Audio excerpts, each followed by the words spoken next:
I had been planning this trip for months. The city had worn me down, and I needed silence, isolation, something that would allow me to breathe without the constant hum of traffic and people. I chose a cabin deep in the woods, somewhere that wasn't on any main roads, a place that looked abandoned in photos, but was still listed for rent online. It was perfect for what I needed. Solitude, a break from everything, and time to think. I arrived late in the afternoon, just as the sun was starting to dip behind the tall trees that lined the narrow dirt road. The last few miles had been rough, with potholes, fallen branches, and thick mud in places. My car's tires struggled, and I was grateful I had a four-wheel drive. The forest was quiet, almost unnaturally so, with only the occasional bird calling or the rustle of leaves in the wind. When I finally reached the cabin, my heart sank slightly at how overgrown the path leading up to it had become. It looked untouched for weeks, maybe months. The cabin itself was small, made of weathered wood that had darkened with age. Its roof sagged slightly in the middle, and the front porch creaked under my weight as I stepped onto it. The windows were dusty, and I could see cobwebs in the corners. The door opened easily, though, and inside, the smell of old wood mixed with mildew hit me. There was a fireplace, cold and empty, and a small kitchen with a rusted sink and cabinets that had clearly seen better days. The furniture was minimal, a small table with 2 chairs, a bed pushed into the corner with a thin mattress, and a rocking chair that faced the window.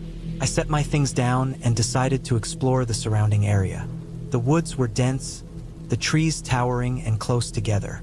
I noticed how quickly the sunlight faded as the canopy thickened. I followed a narrow trail that led to a small stream, the water moving sluggishly, dark and murky. The air smelled damp, and the buzzing of insects was constant. I spent a few hours walking along the trail, marking landmarks in my mind so I could find my way back. By the time I returned, the sun had dipped completely, and the cabin was swallowed in shadow. I lit a small lantern I had brought with me and ate a simple meal. Afterward, I decided to light a fire in the fireplace. Gathering old newspapers and dry wood that I had found in the shed, I managed to get a small fire going. The flickering light cast long shadows across the walls, and for a moment, I felt an odd sense of peace. The sounds of the forest outside were distant now, muted by the walls of the cabin.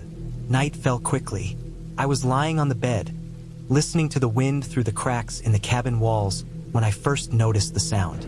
It was faint, almost imperceptible, but there, a rhythmic crunching outside, like footsteps on dead leaves. I froze, straining my ears. The wind had died down, and the forest was quiet except for that sound. I told myself it was probably an animal, deer, raccoon, something like that. Still, the sound grew closer. I grabbed a flashlight and crept to the window, peering out into the dark. The trees moved slightly, swaying in a breeze I couldn't feel, and then I saw it. A figure, tall and thin, moving slowly through the trees toward the cabin. My heart leapt into my throat. I had been alone all day, and no one else should have been here. I ducked back from the window, telling myself to stay calm. Maybe it was another hiker who had taken a wrong turn. But then I realized the figure wasn't following the path I had walked earlier. It was moving directly toward the cabin, deliberately, carefully. I backed away from the window and grabbed a knife from the kitchen drawer. I didn't know if it would help, but I felt safer holding something. The figure moved closer, and I could make out its shape more clearly. Not a person carrying a backpack, but someone or something tall, wearing dark clothes, moving quietly, deliberately, without the clumsiness of a hiker. My mind raced. I considered hiding, but there was nowhere to go. The cabin had only one door, and the windows were thin and easy to break through. I moved to the bedroom window, hoping to see a different angle, and saw the figure now standing at the edge of the porch, looking up at the cabin. My hands shook as I held the knife. I realized then that I needed to stay calm and think. Panic would get me killed. I remembered the shed, a small wooden structure near the cabin that I had seen earlier. It wasn't locked. I could hide there, maybe wait until morning, or at least give myself a better chance if someone tried to get inside. I slipped quietly out the back door, keeping low, moving toward the shed. My heart was hammering in my chest. Every crack of a branch under my feet felt deafening. I reached the shed and slipped inside, pulling the door quietly behind me. The shed was dark, filled with old tools and stacked firewood. I crouched behind a pile of logs, listening. The cabin's front door creaked, then slammed. The figure was inside. I waited, holding my breath, counting every second. I could hear footsteps moving slowly around the cabin, the occasional thud as something was knocked over. The figure wasn't hurrying, which terrified me more. Whoever this was, they knew what they were doing. I considered calling for help, but my phone had no signal here. Even if it did, I didn't know if anyone would arrive before this person found me. Hours passed, or maybe it was only minutes, I couldn't tell. The figure eventually left the cabin. I waited until I was sure the coast was clear. Then I made a plan. I couldn't stay in the shed forever. The nearest road was about 3 miles away, but I could make it if I moved quietly and carefully. I waited for the first light of dawn, when the forest would be bright enough to see, but not enough for anyone to notice me easily. When the sun started to rise, I moved. I stayed low, using the trees for cover, moving slowly and deliberately. My muscles ached. My stomach was empty, but I didn't dare stop. Every snap of a twig made me freeze. I thought I saw the figure again in the distance, moving slowly, but I couldn't be sure. I just kept moving. After what felt like hours, I reached the dirt road. My relief was immense. I walked along the road until I saw a car approaching in the distance. I waved frantically, and the driver stopped. I explained, in as calm a voice as I could manage, that someone had been in the cabin, that I had been hiding and needed help. The driver nodded and offered to call the police. When the police arrived, they investigated the cabin. They found signs of forced entry, footprints in the mud, and some of my belongings moved or gone. It was clear someone had been there, living or hiding temporarily, maybe watching the cabin for weeks. They told me it wasn't safe to stay, and I agreed immediately. I left all my belongings behind, taking only what I had on me. I never went back to that cabin. The memory stayed with me for months, the fear of being trapped and alone in a place that seemed so safe only hours before. But eventually, I found a different cabin, closer to a main road, easier to reach, and this time, I made sure I wasn't completely alone. I still returned to the woods occasionally, but I never stayed in isolation like that again. I realized how fragile safety can be, how quickly solitude can turn into danger, and I learned to respect it.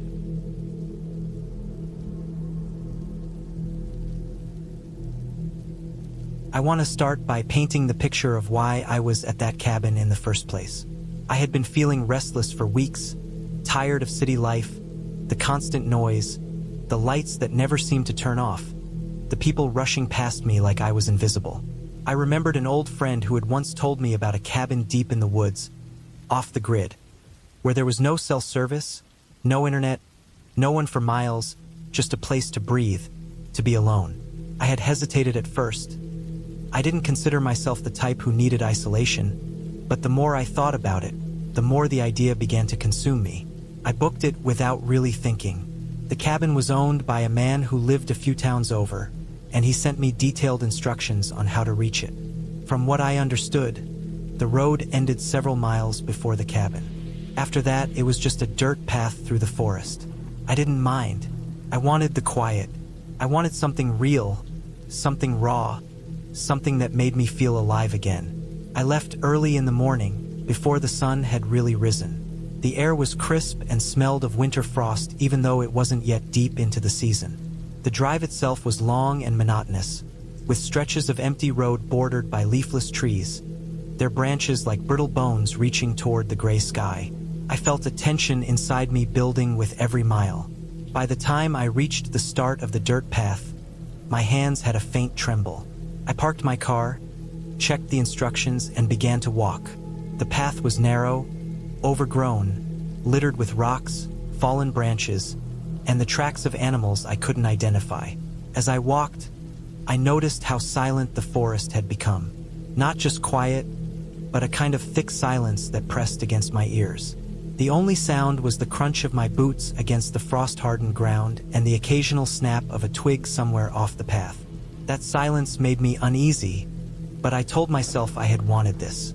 I had wanted solitude. The cabin itself was small, rustic, and made of rough timber that had darkened with age. A thin trail of smoke rose from the chimney, though when I approached, I realized it wasn't smoke. It was mist from the damp morning air. The door had a simple latch, and when I pushed it open, it groaned in protest. Inside, the cabin smelled of old wood, earth, and something faintly metallic, almost like iron, though I didn't think much of it at the time. There were two small rooms.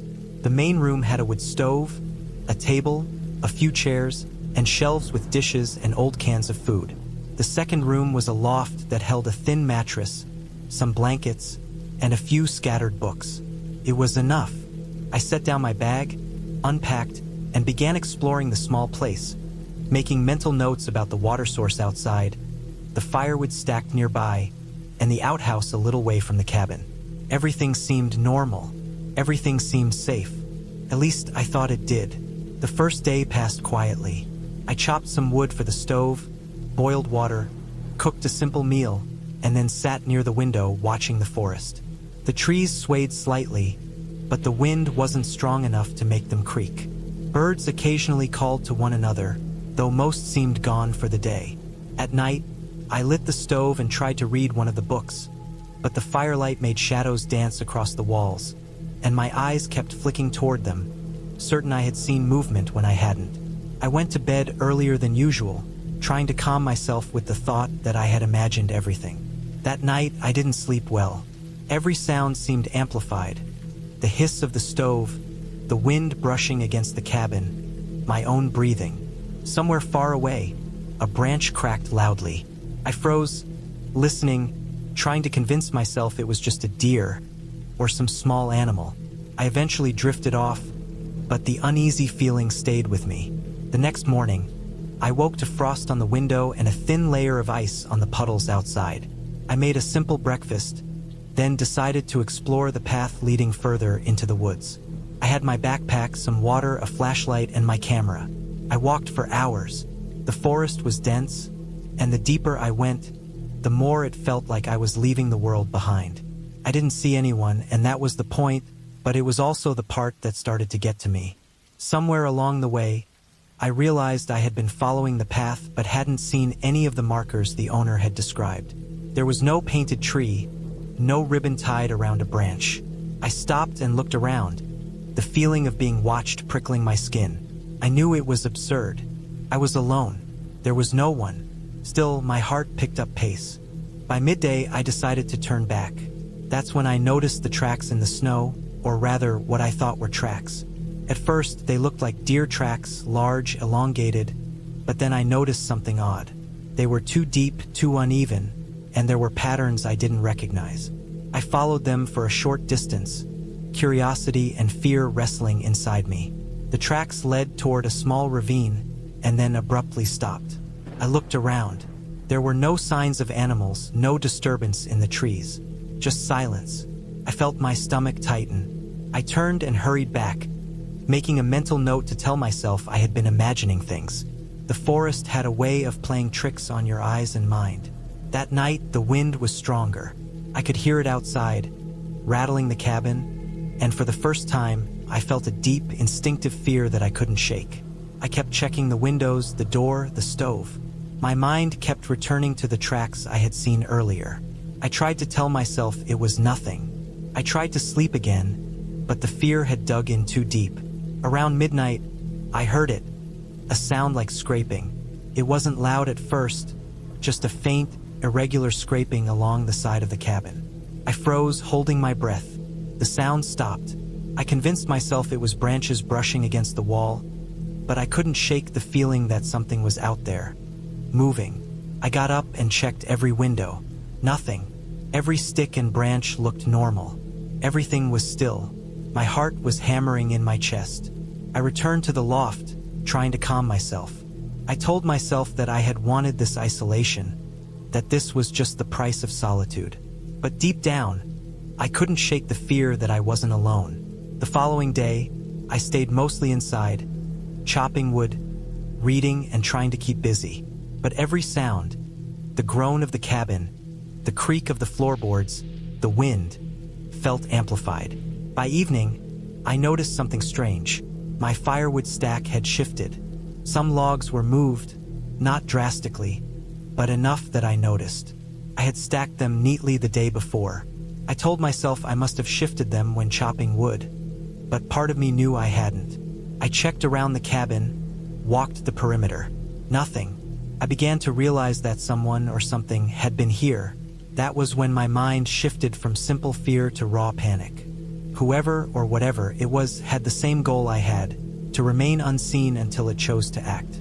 I made sure the doors were locked and reinforced the windows with chairs, using whatever I could find. That night, I barely slept, my senses on edge, every sound sending a jolt through me. The next morning, I noticed footprints in the dirt near the cabin. Clear, human footprints. They weren't my own, they were smaller, lighter, but definitely human. I followed them carefully.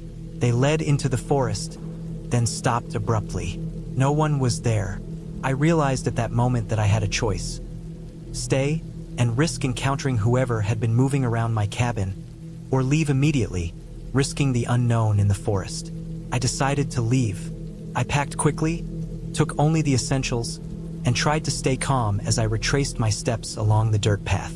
I couldn't shake the feeling that eyes were on me, watching, following. Every sound, crunch of leaves, snap of a twig, made me jump. The forest that had seemed peaceful now felt hostile, alive with unseen observers. By the time I reached my car, I was covered in sweat, shaking, exhausted, and relieved to see the familiar metal frame. I locked the doors, started the engine, and drove off without looking back. Even after I reached the main road, the sense of being followed didn't leave me. I drove in silence for miles, glancing in the rearview mirror, half expecting to see someone stepping out from the shadows. When I finally reached a town, I stopped at a gas station, breathing heavily, trying to process what had happened. The prints, the moved firewood, the scraping sounds, they had all been real. Someone had been at that cabin, watching me, moving around while I slept. I couldn't tell if it was a local person who had been living in the forest, someone who knew about the cabin, or someone who stumbled upon it the same way I had. I never went back. I never even tried to contact the owner again. Weeks later, I realized that the fear hadn't left me, but I had learned something. There is a real danger in solitude, in being alone in places where others can move unseen. It's one thing to imagine danger, to hear stories, to live in your city apartment and worry about strangers. But to experience it, to feel that presence just beyond your vision, is entirely different. I learned to respect the forest, to respect the quiet, and to never assume that isolation guarantees safety. Even now, whenever I hear of a cabin deep in the woods, I remember the frost, the tracks, the scraping, and the undeniable truth. Sometimes the scariest part of being alone is realizing you may never truly be alone at all.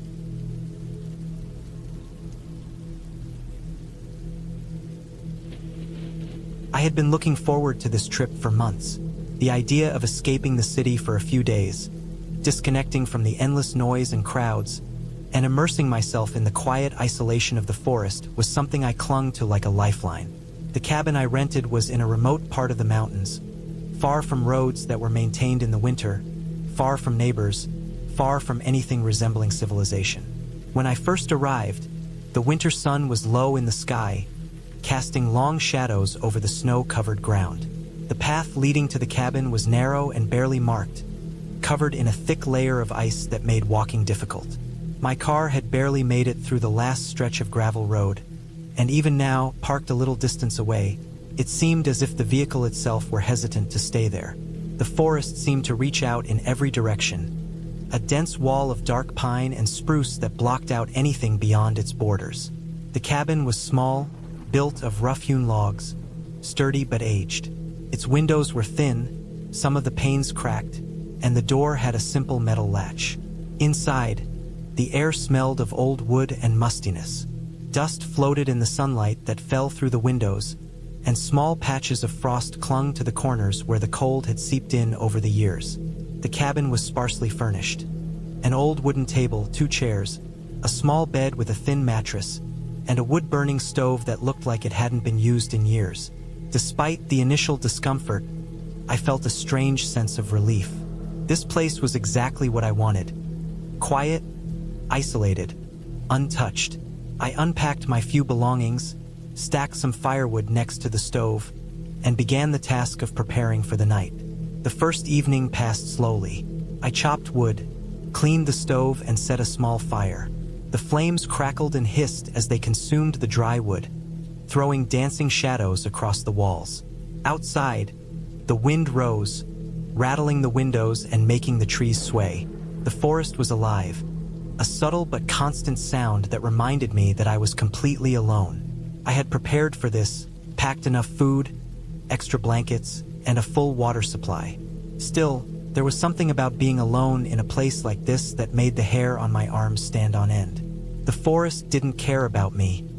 It existed on its own terms, indifferent and eternal. Night fell completely, and with it came the kind of darkness that city lights can never imitate.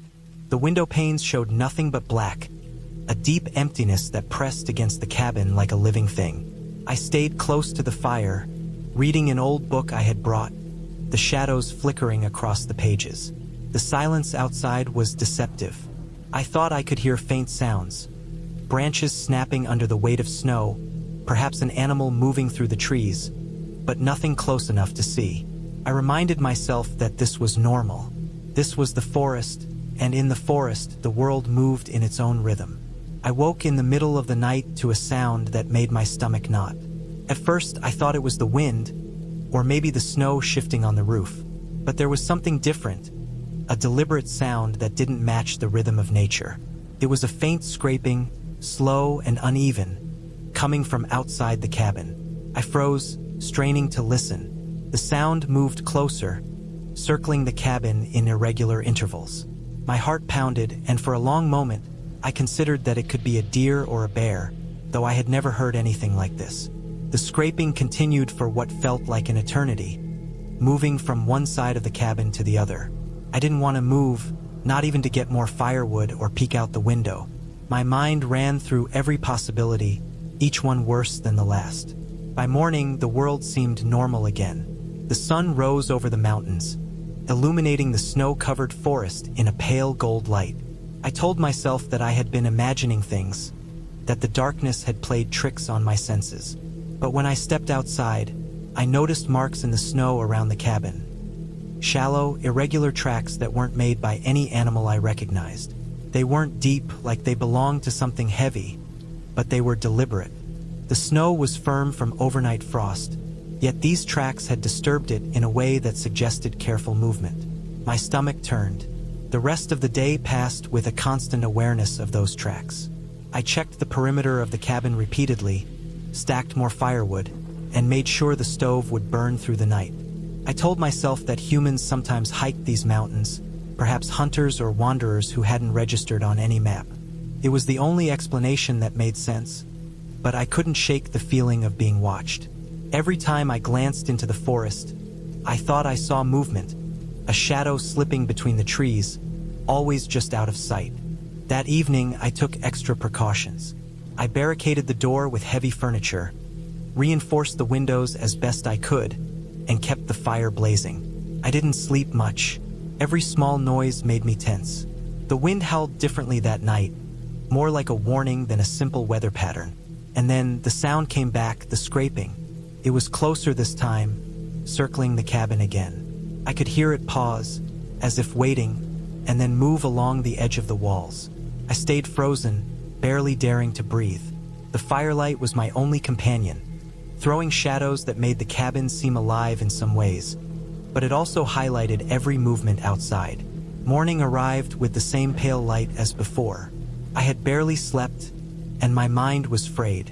I decided I couldn't stay another night without understanding what was happening. I bundled up in layers of clothing and boots, grabbed a long stick for protection, and stepped outside. The snow was pristine, but the tracks were fresh. They circled the cabin again, moving in patterns that made no sense. I followed them cautiously, my eyes scanning the trees. About 50 meters from the cabin, I saw a small clearing. In the center, something made my heart stop. Remnants of a fire, old and blackened, with signs that someone had been here recently. Not far from it, a few cans and scraps of food were scattered. This was not an animal. Someone had been watching me. I realized then that I was in a very dangerous situation. This wasn't random. It was deliberate. Someone had chosen this isolated cabin, had waited, and had left these signs to make their presence known. My mind raced through every worst-case scenario. The nearest road was hours away on foot. My phone had no signal. I couldn't see anyone around, but I knew I wasn't alone. I hurried back to the cabin, double-checked the locks, and tried to prepare for what might come next. Over the next 2 days, I stayed mostly inside. I rationed my food and water carefully. I checked the tracks whenever I had to go out, always finding evidence that someone had been near, though never confronting me directly. The forest, once comforting, felt like a trap. Every sound was amplified, every shadow suspicious.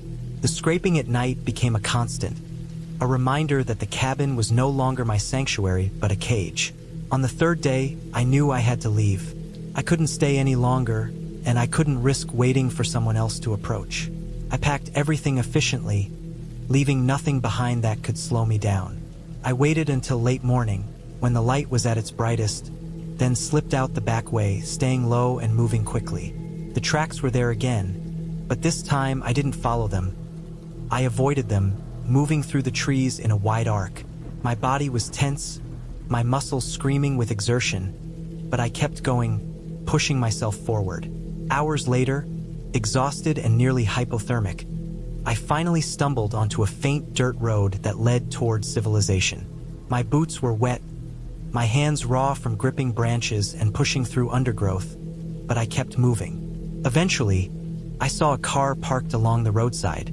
A man was walking toward me, surprised, but I didn't stop until I was within shouting distance. I told him quickly that I needed a ride, that someone had been watching me at the cabin. He helped me into the car, and we drove down the winding mountain road.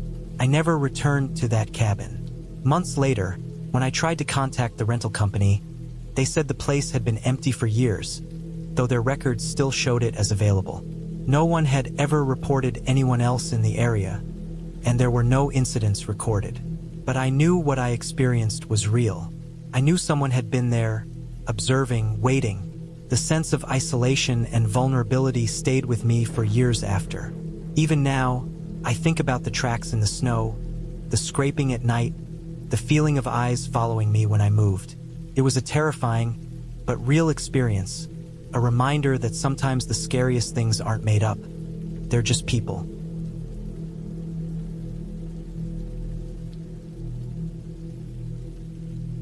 I had been planning this trip for months.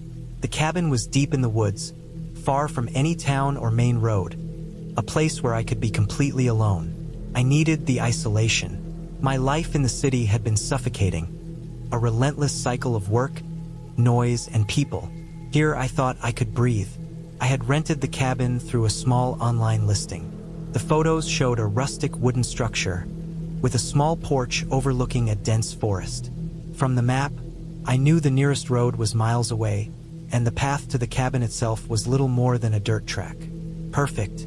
I packed my car with supplies: food, water, firewood, a first aid kit, extra blankets, a portable heater, and a small generator. I had my laptop too, though I didn't plan to use it much. I wanted a break from screens. The drive in was long. The first few miles were paved roads, then gravel, and finally, dirt tracks that twisted and turned through the forest. By the time I reached the last bend, the sun was dipping below the horizon. Shadows from the trees stretched long and jagged across the road, and the air smelled of wet earth and pine. The cabin came into view, just as in the photos, standing alone with a thin plume of smoke rising from its chimney. The sight was comforting, but also carried a weight of isolation. I parked my car on a small clearing near the cabin and stepped out. The air was crisp and cool, filling my lungs with a clean, earthy scent that made me feel both alive and alert. The cabin itself was small but sturdy. Wooden walls, slightly weathered, gave it a rugged charm. Windows were closed and dark, reflecting the dimming light.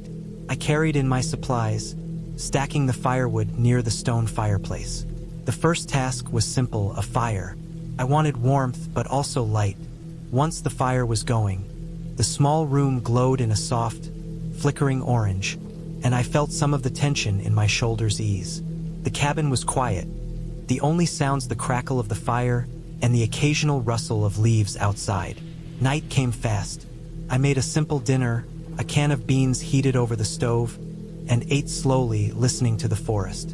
In the distance, I heard the low cry of an owl and the rustle of something moving among the underbrush. It was natural, but in the dark, it sounded close, almost just outside the window. I reminded myself it was just a deer or maybe a raccoon. My mind had a way of exaggerating every sound in this silence. After eating, I checked the doors and windows, making sure they were locked. The cabin felt secure, but the isolation made me hyper-aware. Every creak of the wood, every gust of wind against the walls, made me startle. I tried to sleep that first night, but I couldn't. Every time my eyes closed, I imagined someone, or something, outside, watching. Rationally, I knew no one could have reached the cabin unnoticed. It was too remote, but my imagination has always been strong, and the darkness seemed to stretch into something more than it was. Eventually, exhaustion won, and I slept fitfully, waking often to the sounds of the forest. The next morning, I woke to the smell of damp earth and smoke from the fireplace. The wind had picked up overnight, and the trees were swaying more aggressively. I decided to explore a bit to stretch my legs. I walked along the dirt path leading from the cabin, noting how dense the forest was. Every direction looked the same: thick trunks, shadows, fallen leaves. I stayed close to the cabin, not venturing too far. The isolation was heavy. Even the birds seemed cautious, their calls sparse. I spent the day chopping more firewood, collecting water from a small stream a few hundred meters from the cabin, and keeping the fire going. I told myself this solitude was what I wanted, but somewhere deep, a tiny unease had begun to settle. The second night was worse. The wind had grown stronger, rattling the windows and making the chimney sway slightly. I had double-checked all the locks, even wedging a chair against the door. Every sound seemed amplified in the dark. Around midnight, I heard it, a faint scraping sound outside, near the edge of the clearing. It was subtle, almost like a branch dragging across the ground. I froze, staring into the darkness beyond the windows. The clearing was empty, or at least I couldn't see anyone. I tried to convince myself it was an animal. The sound came again, slower this time, deliberate. My heart started to race. I grabbed the small hatchet I kept near the bed, though rationally, it wouldn't help much if someone was out there. I stayed awake, listening to the scraping, until it stopped entirely. By the time dawn came, I hadn't slept more than an hour. That day, I resolved to stay busy. I cleaned the cabin, repaired a small leak in the roof, and ventured a little further along the path. It was easy to get lost here. The forest was uniform, the dirt paths twisting unpredictably. I marked my route with small ribbons tied to branches so I could find my way back. Despite these precautions, I felt an almost constant awareness of my surroundings, a tension that wouldn't lift. Every rustle, every snapping twig, made me stop, listen, and scan the forest. The third night brought the real terror. I had settled in, exhausted, the fire dimming as I tried to sleep. Around 2 a.m., I heard it again. This time, it wasn't just scraping. It was deliberate, a low, dragging sound circling the cabin. My heart pounded in my chest. I stayed frozen, holding my breath. The sound stopped for a moment, then started again, closer this time, almost right outside the cabin walls. I could hear the faint crunch of gravel and leaves. Whoever or whatever, it was moving slowly, methodically, as if checking each corner of the cabin. I pressed myself against the far wall, clutching the hatchet. I considered running to the car, but the path was dark, unlit, and I would be completely exposed. Time stretched impossibly. The noise circled the cabin for what felt like hours. Then it stopped. Absolute silence. my ears strained for any sign of movement, my body rigid with tension. At some point, I must have dozed, because the next thing I knew, the first light of dawn was filtering through the windows. The forest looked peaceful in daylight, deceptively calm. I stepped outside cautiously, examining the perimeter of the cabin. Nothing. No footprints, no signs of anyone having been there. The earth was soft and had been raked over by the wind and rain from the previous day, erasing anything that might have been left. Still, I couldn't shake the feeling of being watched, of having narrowly escaped. I spent the rest of that day preparing. I reinforced the doors, set up a few rudimentary alarms. Tin cans on strings around the perimeter that would clatter if someone stepped near. I stocked the cabin with extra firewood and water. My mind was on edge, but I forced myself to stay practical. I refused to let fear dictate my actions completely. The next night, I kept the fire burning bright and stayed awake. I noticed subtle signs in the forest. Broken branches that hadn't been broken the day before, deeper tracks in the mud, signs that something or someone had been moving through the area. It wasn't imagination. My paranoia had some foundation. I realized I wasn't dealing with wildlife. This was human. Someone had been approaching the cabin, circling it, testing it. The realization hit me with icy clarity. I was being stalked. For the next 2 days, I barely left the cabin. I rationed food, kept the fire going, and stayed alert. Every sound set me on edge. I didn't see anyone, but I could feel them in the forest, just beyond my vision. I didn't know if they were watching through the trees, waiting for nightfall, or if they had given up. The uncertainty was exhausting. I stopped marking paths outside, stopped exploring, stopped trusting the forest at all. The isolation, which I had once craved, had turned into a cage. On the 4th night, I prepared for the worst. I positioned myself near a window, hatchet in hand, the fire burning bright enough to illuminate the cabin's interior. Hours passed. Nothing happened. I began to doubt myself, wonder if I had imagined the last 3 nights. Maybe it had been animals, the wind, my own exhaustion. But then, a movement caught my eye, slight but deliberate, at the edge of the clearing. I froze.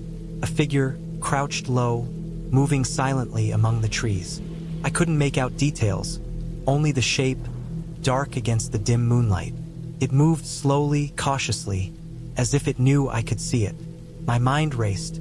I waited until the figure vanished again into the forest, then decided I couldn't stay another night. At first light, I packed the essentials: food, water, first aid kit, and my laptop. I left most of my gear and firewood, not caring about the cost anymore. I stepped outside, scanning the clearing and the forest edges constantly. The figure didn't reappear. I moved quickly to the car, locked the cabin behind me, and started the engine. The forest seemed denser, more threatening than before, as if it knew I was leaving. The drive back was tense, every shadow in the trees making me flinch. I kept my eyes on the road, scanning constantly. By the time I reached the main highway, I felt a fragile relief settle over me. I hadn't seen the figure again. I didn't stop until I was in a populated town, surrounded by people and light, the feeling of being hunted finally lifting. I never returned to that cabin. The experience stayed with me, a reminder that isolation can be dangerous in ways I had never imagined. I realized that the woods are not only home to animals, but sometimes to people who should not be there, people whose motives are unknowable. The fear I had faced was real, tangible, and it left me changed. I began to appreciate safety in numbers, the presence of others, and the simple comfort of being seen. Months later, I learned through local news that there had been a series of break-ins in remote cabins in the area. The authorities had caught a group targeting isolated properties. It matched exactly what I had experienced. The careful circling of cabins, the testing of doors and windows, the silent watching. I had been lucky, very lucky. Every detail of those nights, the sounds, the shadows, the tension, was now validated. It had been real, and I had survived. I still remember the small clearing, the quiet forest, the moments of absolute terror when I thought I might not make it. And I remember the relief of driving out, of finally seeing civilization again, feeling the sun on my face, and knowing that I had escaped with nothing but my life. That was enough.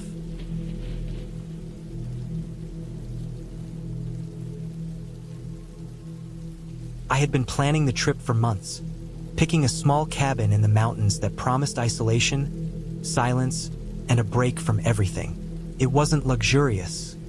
In fact, it was the opposite.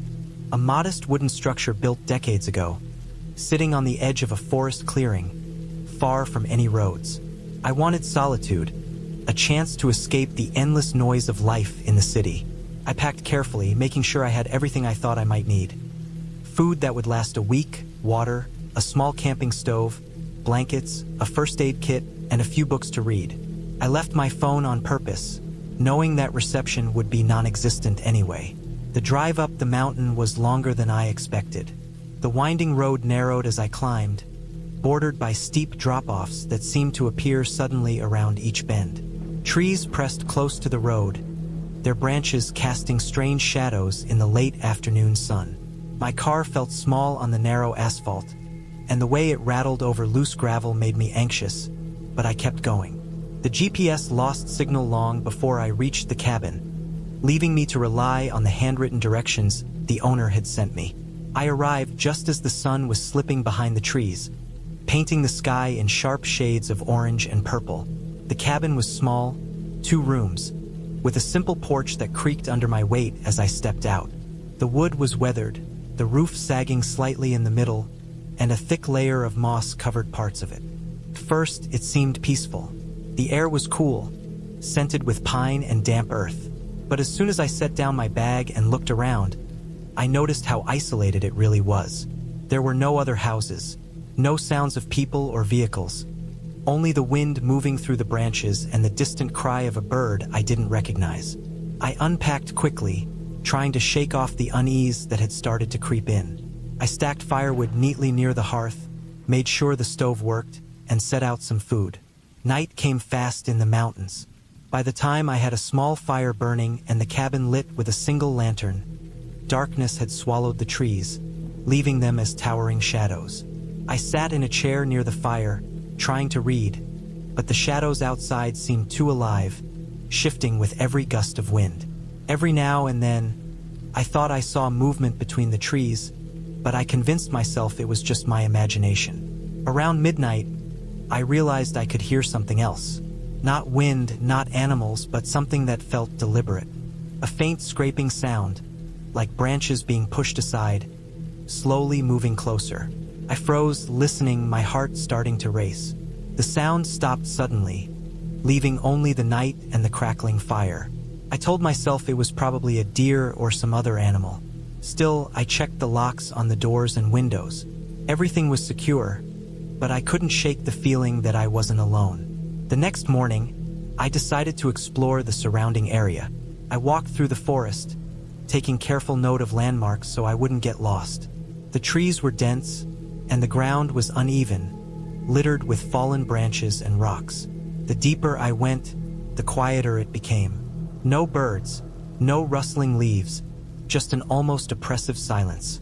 I found a small stream and refilled my water, feeling a little relief at the beauty and solitude. But the closer I got back to the cabin, the more I felt eyes on me, as if someone or something was watching from the trees. Back at the cabin, I tried to distract myself with chores.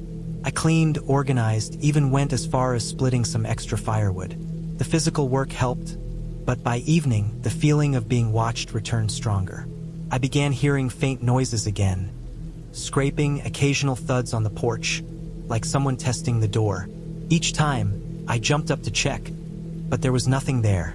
I tried to convince myself I was imagining it, but my mind kept returning to the stories I'd read online about people in remote cabins experiencing intrusions. That night, I barely slept. Every sound made me tense.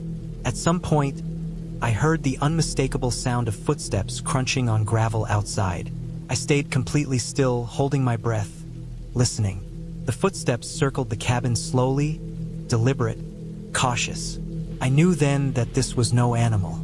Someone had found me. My mind raced. I had no phone, no easy way to call for help. The nearest neighbor was miles down a rough road. I considered hiding, barricading myself inside the bedroom, but the thought of being trapped terrified me.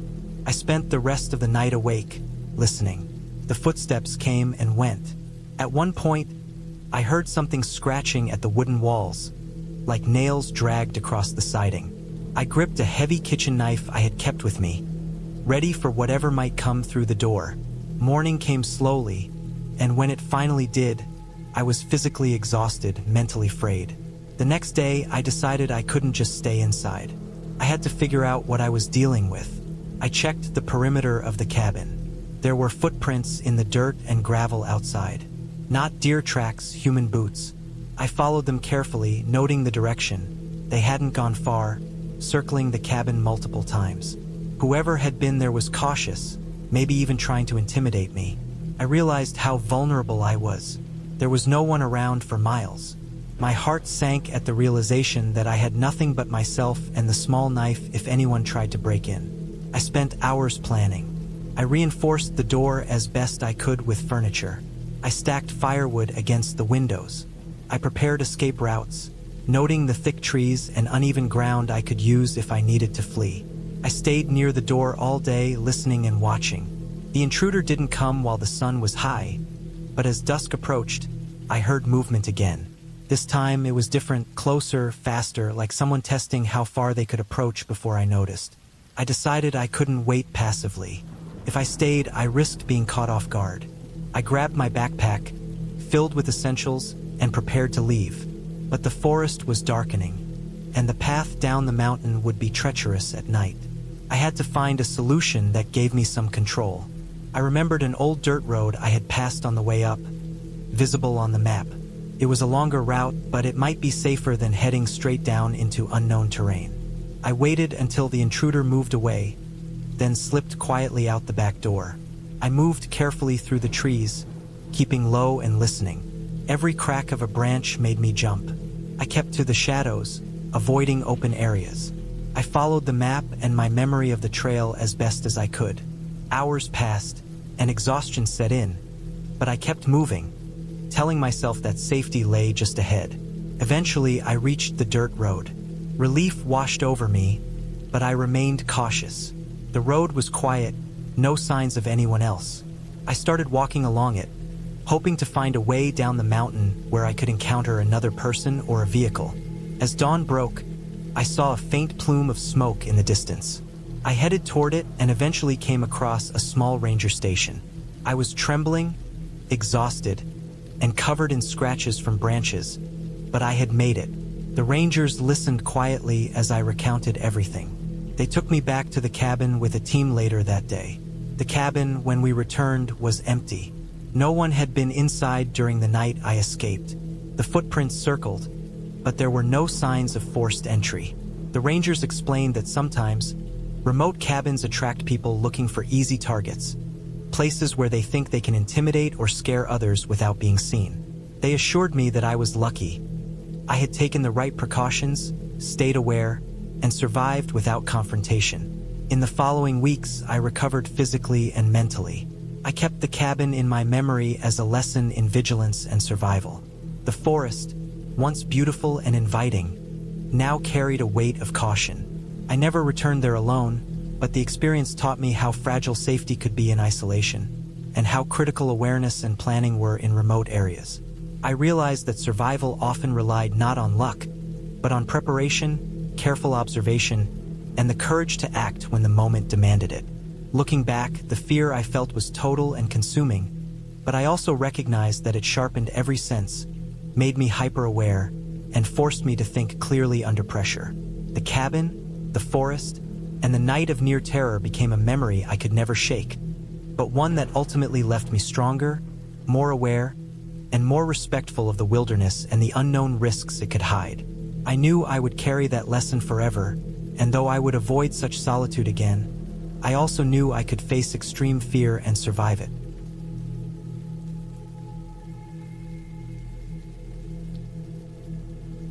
I had been planning the trip for months, drawn by the idea of being alone in the woods, far from the noise and obligations of life.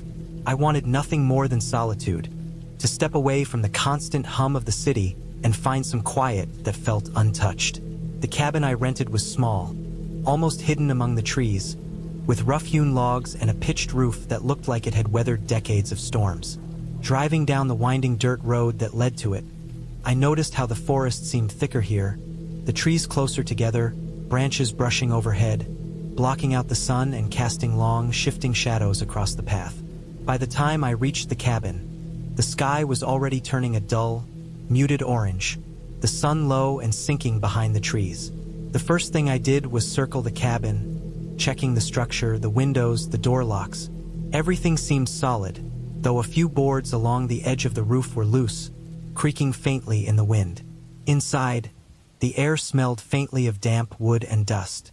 There was a small fireplace, a wooden table, a single chair pushed awkwardly under it, and a bed with a thin mattress.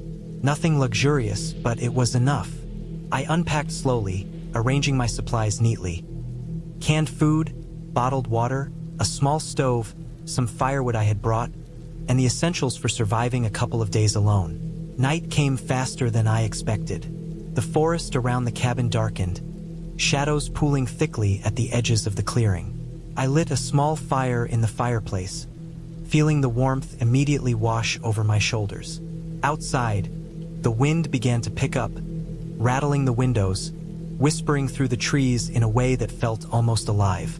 I tried to focus on organizing my things, telling myself that the noises were just the wind, just the forest settling. But every now and then I paused, listening, feeling the hair on the back of my neck rise. The first night passed with little incident, though sleep was uneasy. Each creak of the cabin, each gust of wind, seemed magnified in the silence. I woke several times, convinced I had heard footsteps outside, though each time I strained my ears, there was only the soft whisper of the trees. I reminded myself I was alone, and yet the fear lingered, gnawing at the edges of my thoughts. Morning brought a false sense of relief. The sun filtered through the trees, warm and golden, and I decided to explore the surrounding woods. The forest floor was uneven, covered in roots and fallen branches, and the air was thick with the smell of damp earth and pine. I walked cautiously, listening to the occasional snap of twigs underfoot, trying to convince myself that I was just being jumpy. I marked my path carefully, making mental notes of landmarks, because I didn't want to get lost. By late afternoon, I noticed something strange. The trail I had been following, one I was certain I had marked in my mind, now seemed unfamiliar. The trees looked alike, the moss-covered rocks and fallen logs repeating in patterns that didn't make sense. My heart began to race. I tried to backtrack, but every turn led me deeper into a section of the forest I didn't recognize. Sunlight slanted sharply through the branches, shadows stretching long and strange across the uneven ground. My pace quickened, panic settling in as I realized I didn't know which way to go. Then I heard it, a faint rustling coming from somewhere nearby. I froze, listening, trying to pinpoint the source. The rustling stopped whenever I did, starting again when I moved. I forced myself to breathe slowly, telling myself it was probably an animal. Deer, maybe, or a raccoon, but my instincts screamed that it was something else. Every step I took felt heavy, my backpack suddenly a burden, my legs tight with tension. I stumbled over a root and fell hard, scraping my hands and knees against the rough earth. Pain shot through me, but more than that, I felt a surge of fear. I scrambled to my feet, scanning the area. The rustling was closer now, deliberate, slow, almost calculated. I picked a direction at random and ran, crashing through the underbrush, branches whipping my face, dirt and leaves covering my hands and clothes. My lungs burned, my heart pounded in my chest. After what felt like hours, I finally broke through a dense section of trees and saw a familiar sight, the clearing where the cabin sat. Relief washed over me like a wave. I ran harder, desperate to reach the safety of the cabin. But as I neared, I noticed something that made me stop cold. The front door was slightly ajar, swinging gently with the wind. I had locked it when I left, had checked it twice.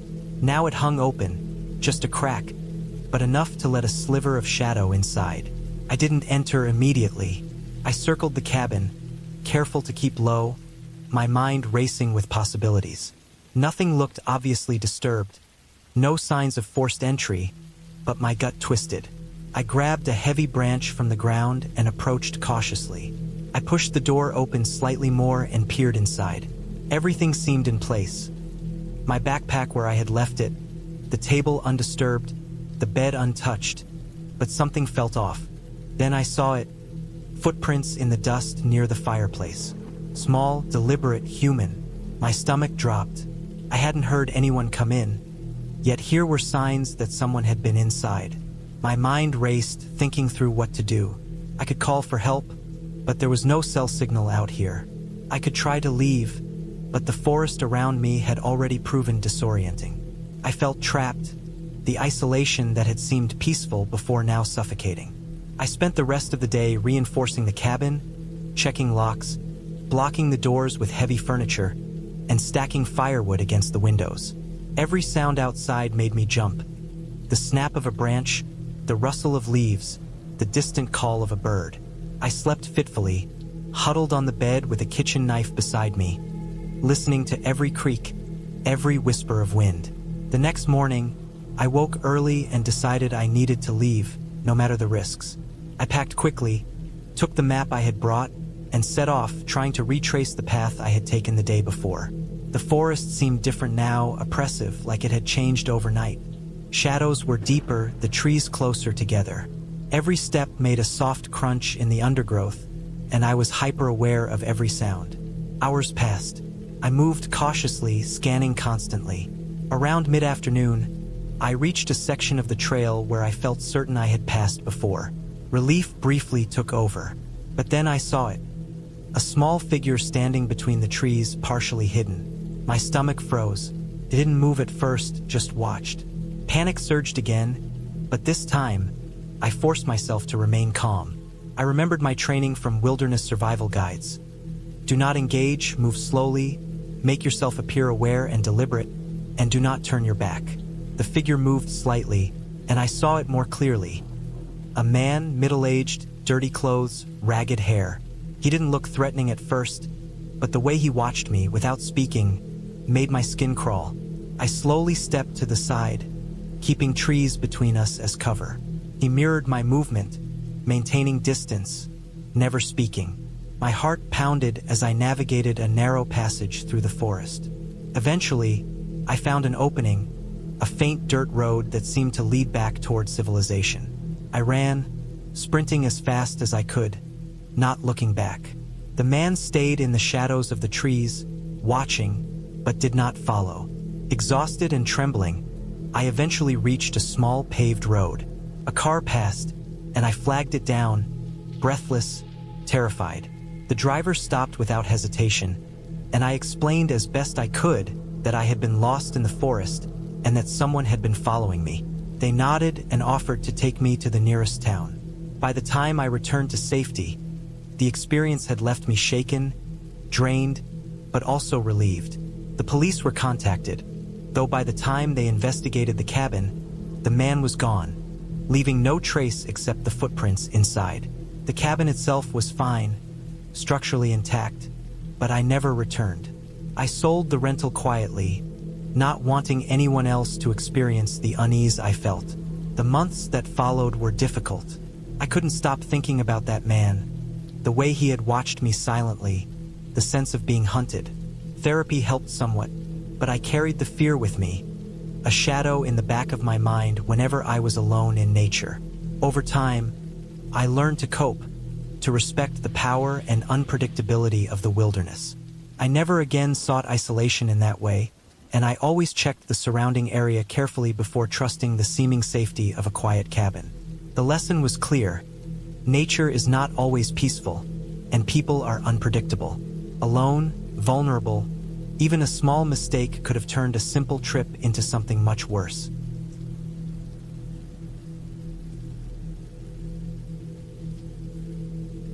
I had been planning the trip for months. My life back in the city had become unbearably repetitive, with the same crowded streets, the same endless work hours, and the constant background noise of human life pressing down on me.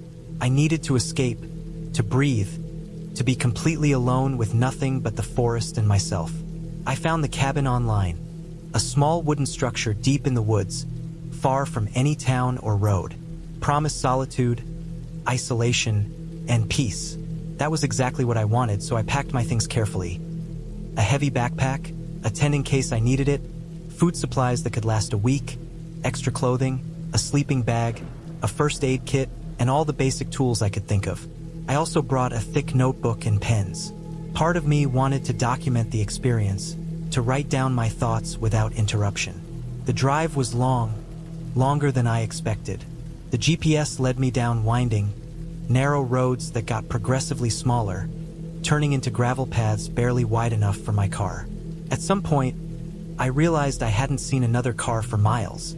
The air grew colder and the light dimmer as the sun sank behind dense trees. Shadows stretched over the road in strange angles, and a quiet unease settled over me. By the time I reached the cabin, night was falling, and I had to rely on my car headlights to find the driveway. The cabin sat slightly elevated on a small hill, made entirely of dark wood that blended seamlessly with the surrounding forest. Smoke rose faintly from the chimney, though I could see no sign of life. It had an empty, almost abandoned look, but I felt a strange thrill at being so completely cut off. I unpacked quickly, carrying my bags inside, and set up my sleeping area near the small wood stove. The cabin had the basics: a kitchenette with a small sink and stove, a refrigerator that hummed quietly, a single bathroom with a shower, and a living space with a few chairs and a small table. There were 2 bedrooms, one larger with a full bed and one smaller with a single bed. I chose the larger one. I lit the stove and made a quick meal, feeling the warmth seep into my bones. The silence was profound, not the quiet of the city, where noise is always just a block away, but a deep, heavy silence that pressed against your ears. Occasionally, I could hear the distant creak of trees, the rustle of leaves, and the low hum of insects. It was beautiful, peaceful even, but also strange, unsettling in a way I couldn't immediately place. That first night, sleep came reluctantly.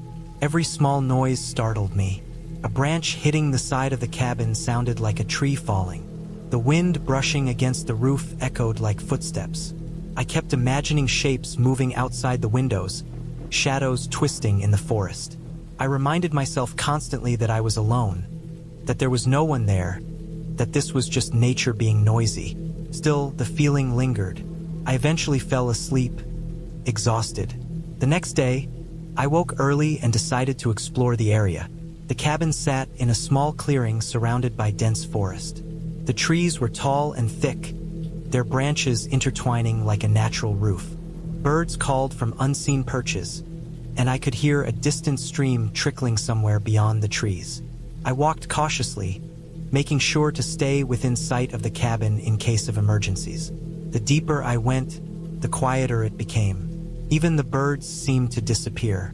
There was a weight to the silence, like the forest was holding its breath. I noticed footprints in the soft dirt, animal tracks I couldn't identify at first. Then, deeper in the brush, I saw something strange. A trail of broken branches and flattened grass that didn't look like animal movement.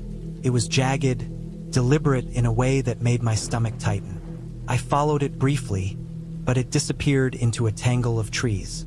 Unease settled heavier in my chest, but I told myself I was overthinking it and returned to the cabin. Over the next few days, I tried to settle into a routine. I chopped wood for the stove, kept a fire burning, and spent long hours walking in the forest. First, it was exhilarating. I had never felt so free or so removed from human society. But slowly, the forest began to feel watchful. I started noticing small things. Footprints around the cabin that I didn't remember seeing before. Items slightly out of place when I returned from a walk. The firewood I had stacked perfectly moved slightly from where I left it. I kept telling myself it was the wind, animals, or my imagination. But the feeling of being observed grew stronger with each passing day. Even inside the cabin, I couldn't shake it. I would catch glimpses of something moving outside the windows at the edges of my vision. And when I looked, there was nothing there. First, I laughed it off. Then I stopped laughing. I began keeping the doors locked at all times and carrying a heavy flashlight with me whenever I stepped outside. Even during the day, I would shine it around the forest, expecting to see a deer or some other animal, but I never saw anything. Only the trees and shadows. The feeling of unease turned into fear. I felt trapped in a place that should have been safe. It wasn't a ghost or a spirit. It was something real, something human. I could feel it. The cabin had a single-access road, long and hidden, and I realized that if someone wanted to, they could approach the cabin unnoticed, especially if they knew the forest well. It happened the night the power went out. I was sitting near the stove reading when the lights flickered once, then went out entirely. I didn't think much of it at first. These things happen in remote areas. I lit a candle and continued reading, but soon I noticed something strange. The candlelight flickered in a way that suggested movement outside. I froze, straining to listen. There it was, a faint, deliberate crunch of leaves. Then another. Someone was walking through the forest toward the cabin. My first reaction was disbelief. Who would be out here in the middle of nowhere? My heart pounded, and I grabbed the kitchen knife I had on the counter for emergencies. I moved silently to the door, listening. The footsteps stopped. I waited, tense, my ears straining. Then, a soft, low scrape at the side of the cabin. Someone was circling it. I gripped the knife tighter. My mind raced. I thought about calling the police, but there was no signal, no cell service. I was completely isolated. The footsteps continued around the cabin, slow and deliberate, and then I heard a faint tapping on the window. I forced myself to stay calm, to breathe, to think. Whoever it was, they were testing the boundaries, trying to scare me. My instincts told me not to confront them. I checked the windows and doors, they were all locked. I moved to the back door and prepared to escape into the woods if necessary. The tapping stopped. Everything went silent again, except for the wind.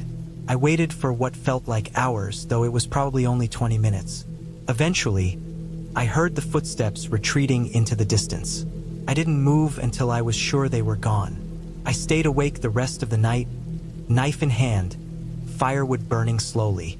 The next morning, I did a careful inspection of the cabin. Nothing was missing, nothing broken, but the back door had deep scratches, as if someone had tried to force it open. I felt sick to my stomach. I realized I had underestimated how vulnerable I was. This wasn't a peaceful escape anymore. It was a dangerous situation. I started making preparations. I barricaded the back door with furniture, made improvised alarms with cans on strings around the perimeter, and kept my flashlight and knife with me at all times. I even moved some chairs to the windows so I could see if anyone approached while staying somewhat hidden. The following days were tense. Every sound made me jump. The isolation that had felt so liberating now felt oppressive. I started leaving food out in obvious places near the cabin, thinking it might distract whoever was watching me, but nothing seemed to work. I would hear footsteps in the forest, sometimes 2 sets, sometimes more, always at night. I kept a notebook, recording everything. The noises, the movements, my thoughts, my fear. Writing helped a little, but I could feel myself unraveling. I realized that the people following me could be anyone. Locals familiar with the forest, criminals, or worse. My imagination ran wild with the possibilities, but I forced myself to stay rational. I kept telling myself, observe, plan, survive. It was on the 5th night that it happened. I woke suddenly to the sound of glass breaking. Someone had smashed the kitchen window. My heart froze. I grabbed the knife and the flashlight and moved cautiously toward the sound. The intruder hadn't come inside, but I could hear the faint movement of someone around the cabin. I ducked down, trying to stay out of sight, shining the flashlight into the forest. I saw a figure moving slowly, methodical, circling the cabin. I could see the silhouette clearly against the faint moonlight. I realized then that they weren't there for fun or mischief. They were hunting, watching, waiting for an opportunity. My mind raced. I needed to escape, but the intruder had me surrounded. There was only one road in and out, and they could have hidden along it. I remembered a small creek I had seen a few hundred meters away while exploring. If I could reach it, I might be able to follow it downstream and find a larger trail or road. I waited until the figure moved to the far side of the cabin, then bolted quietly but quickly toward the trees, clutching the flashlight and knife. The forest was dark and dense, and I had to move slowly to avoid snapping twigs, but I forced myself to keep going. I could hear them behind me eventually, a slow, steady pursuit. My lungs burned, my legs ached, but I kept running, following the sound of the creek until I finally found it. The creek offered cover. The noise of the running water masked my movements. I followed it for hours, sometimes wading through cold, shallow water, until the forest began to thin, and I reached a logging trail. Exhausted, soaked, and bruised, I ran along the trail until I finally saw headlights in the distance. I stumbled onto the road and flagged down the first car I saw. The driver called the police immediately. The police arrived at the cabin the next day. They searched thoroughly but found no one. Footprints and other signs of someone living in the woods temporarily were there, but they couldn't identify anyone. They advised me not to return, and I never did. I realized then how naive I had been, thinking the forest could protect me from human threats. The fear I had felt, the constant vigilance, the isolation, it had been real and it had been terrifying, but I had survived. I had relied on observation, planning, and quick action. It was a lesson I would never forget.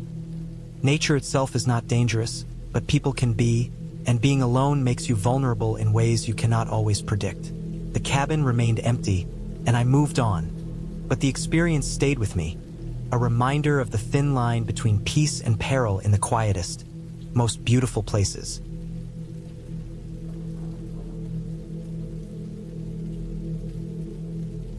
I had been planning this trip for months, wanting to escape the city, the constant noise, the endless deadlines.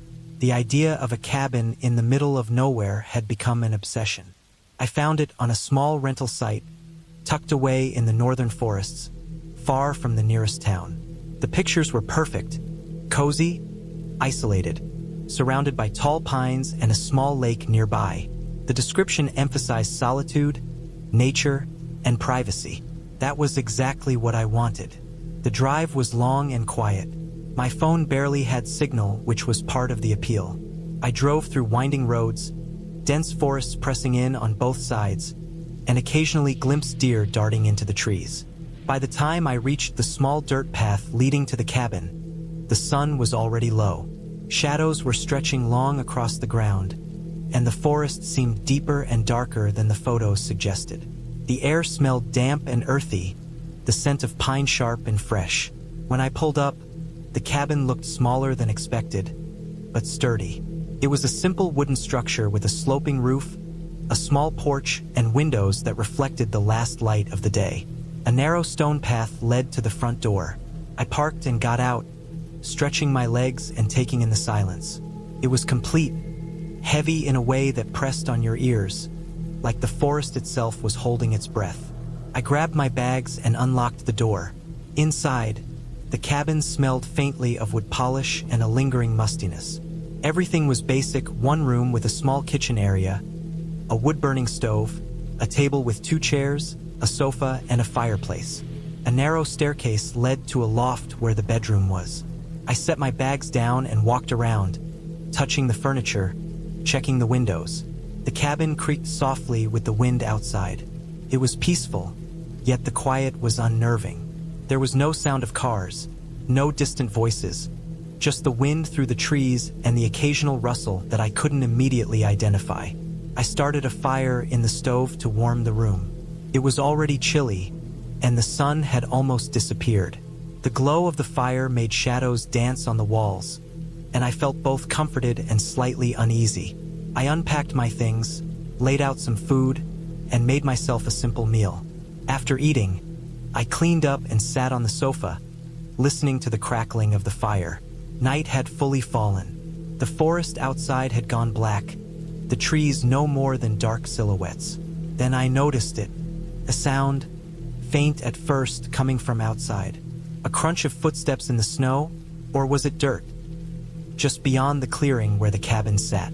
My heart jumped, but I told myself it was probably an animal, maybe a deer or a raccoon. The forest was full of them, But the sound repeated, slower this time, deliberate. Someone or something was walking around the cabin. I froze, listening. The steps stopped. My breath caught in my chest. I strained to hear, but the forest was quiet again, almost oppressively so. I went to the window and peered outside. The darkness made it impossible to see clearly, only black shapes and shadows. Nothing moved. I checked the doors and windows, all locked. I told myself again it was probably nothing, maybe just my imagination, but I couldn't shake the feeling of being watched. The shadows outside seemed heavier, darker than they should have been. I tried to distract myself by cleaning up and checking supplies. The cabin was well stocked: firewood, canned food, water. Everything seemed normal. I kept glancing outside, expecting to see movement, but the forest stayed still. Hours passed.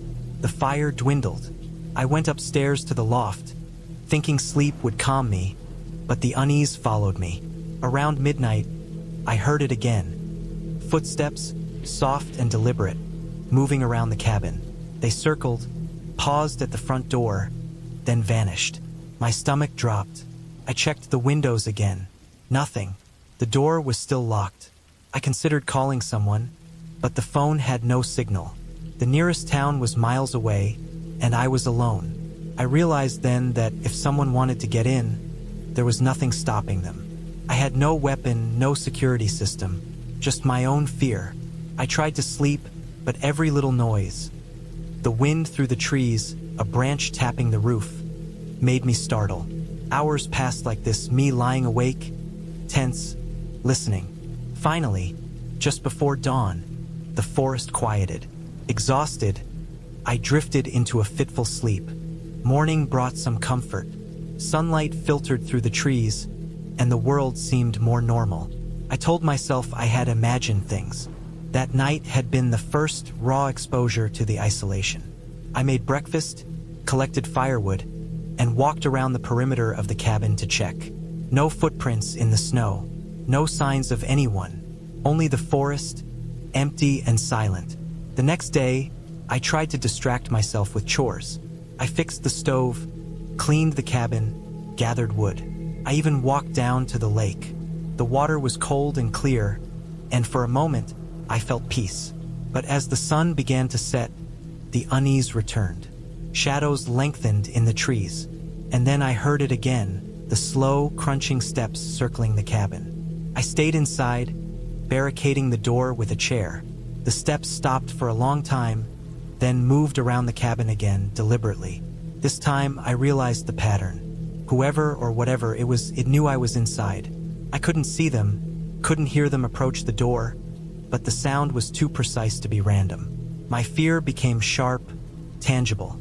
I considered leaving, but the car was parked a distance away. Getting to it in the dark, through the forest, would be dangerous. I decided to wait, staying near the stove where I could light a fire quickly. Hours passed. The footsteps came and went. I could hear them outside the windows, sometimes stopping, sometimes moving faster, always circling. My nerves were frayed. I realized then that the danger wasn't supernatural. It was human. Someone had found the cabin, or maybe lived nearby in the forest, and was observing me. I spent the next day preparing. I collected rocks, sharpened sticks, and reinforced the door. I walked around the cabin several times, memorizing the terrain. I realized that the isolation that had drawn me here also made me vulnerable. There was no one around to help if something went wrong. By nightfall, I had a plan. If anyone tried to enter, I would try to make noise, attract attention, and defend myself if necessary. Night came. The steps returned, louder this time. I could hear breathing outside, faint but steady. My heart pounded. I held a stick tightly, listening. They circled, then paused at the front door. Then silence. I held my breath. Minutes passed. Then, suddenly, a loud bang on the door. I jumped, swinging the stick. The door shuddered. I shouted, even though I knew no one could hear me. The banging continued. My mind raced. Then, unexpectedly, the sound stopped. Complete silence. I waited hours, frozen near the fire, until the first light of dawn. Carefully, I went outside. There were no signs of anyone, no footprints, nothing disturbed except for a few branches broken, likely by the wind. I couldn't explain it, but I realized I couldn't stay. I packed quickly, gathered my things, and left, driving as fast as I could along the winding forest roads. The forest gradually opened to familiar roads and towns. I called the local authorities once I had signal, reporting the break-in attempt. They said they would check the area. I never returned to the cabin. The experience stayed with me, how quiet isolation can mask danger, how real fear is rooted not in ghosts but in human unpredictability. Even months later, I could remember the sound of the footsteps circling the cabin, slow and deliberate, the way the shadows pressed against the windows at night. I realized that the real terror wasn't the cabin itself or the forest. It was the awareness that someone had been there, so close, watching me, without me even knowing until it was almost too late. The isolation I had sought became a trap, and the lesson stayed. Some solitude isn't peaceful. It's dangerous. I eventually moved farther from the forest, to a place with neighbors close by and streetlights shining at night. I started locking doors and keeping tools nearby just in case. And every time I closed my eyes at night, I could still hear the slow, crunching footsteps circling in my memory, reminding me that fear doesn't need ghosts. Sometimes, fear is simply real.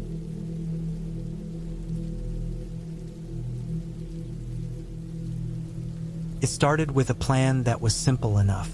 I had been working in the city for nearly 3 years. My life a constant cycle of office lights, computer screens, and the hollow hum of fluorescent bulbs. The noise, the people, the endless chatter.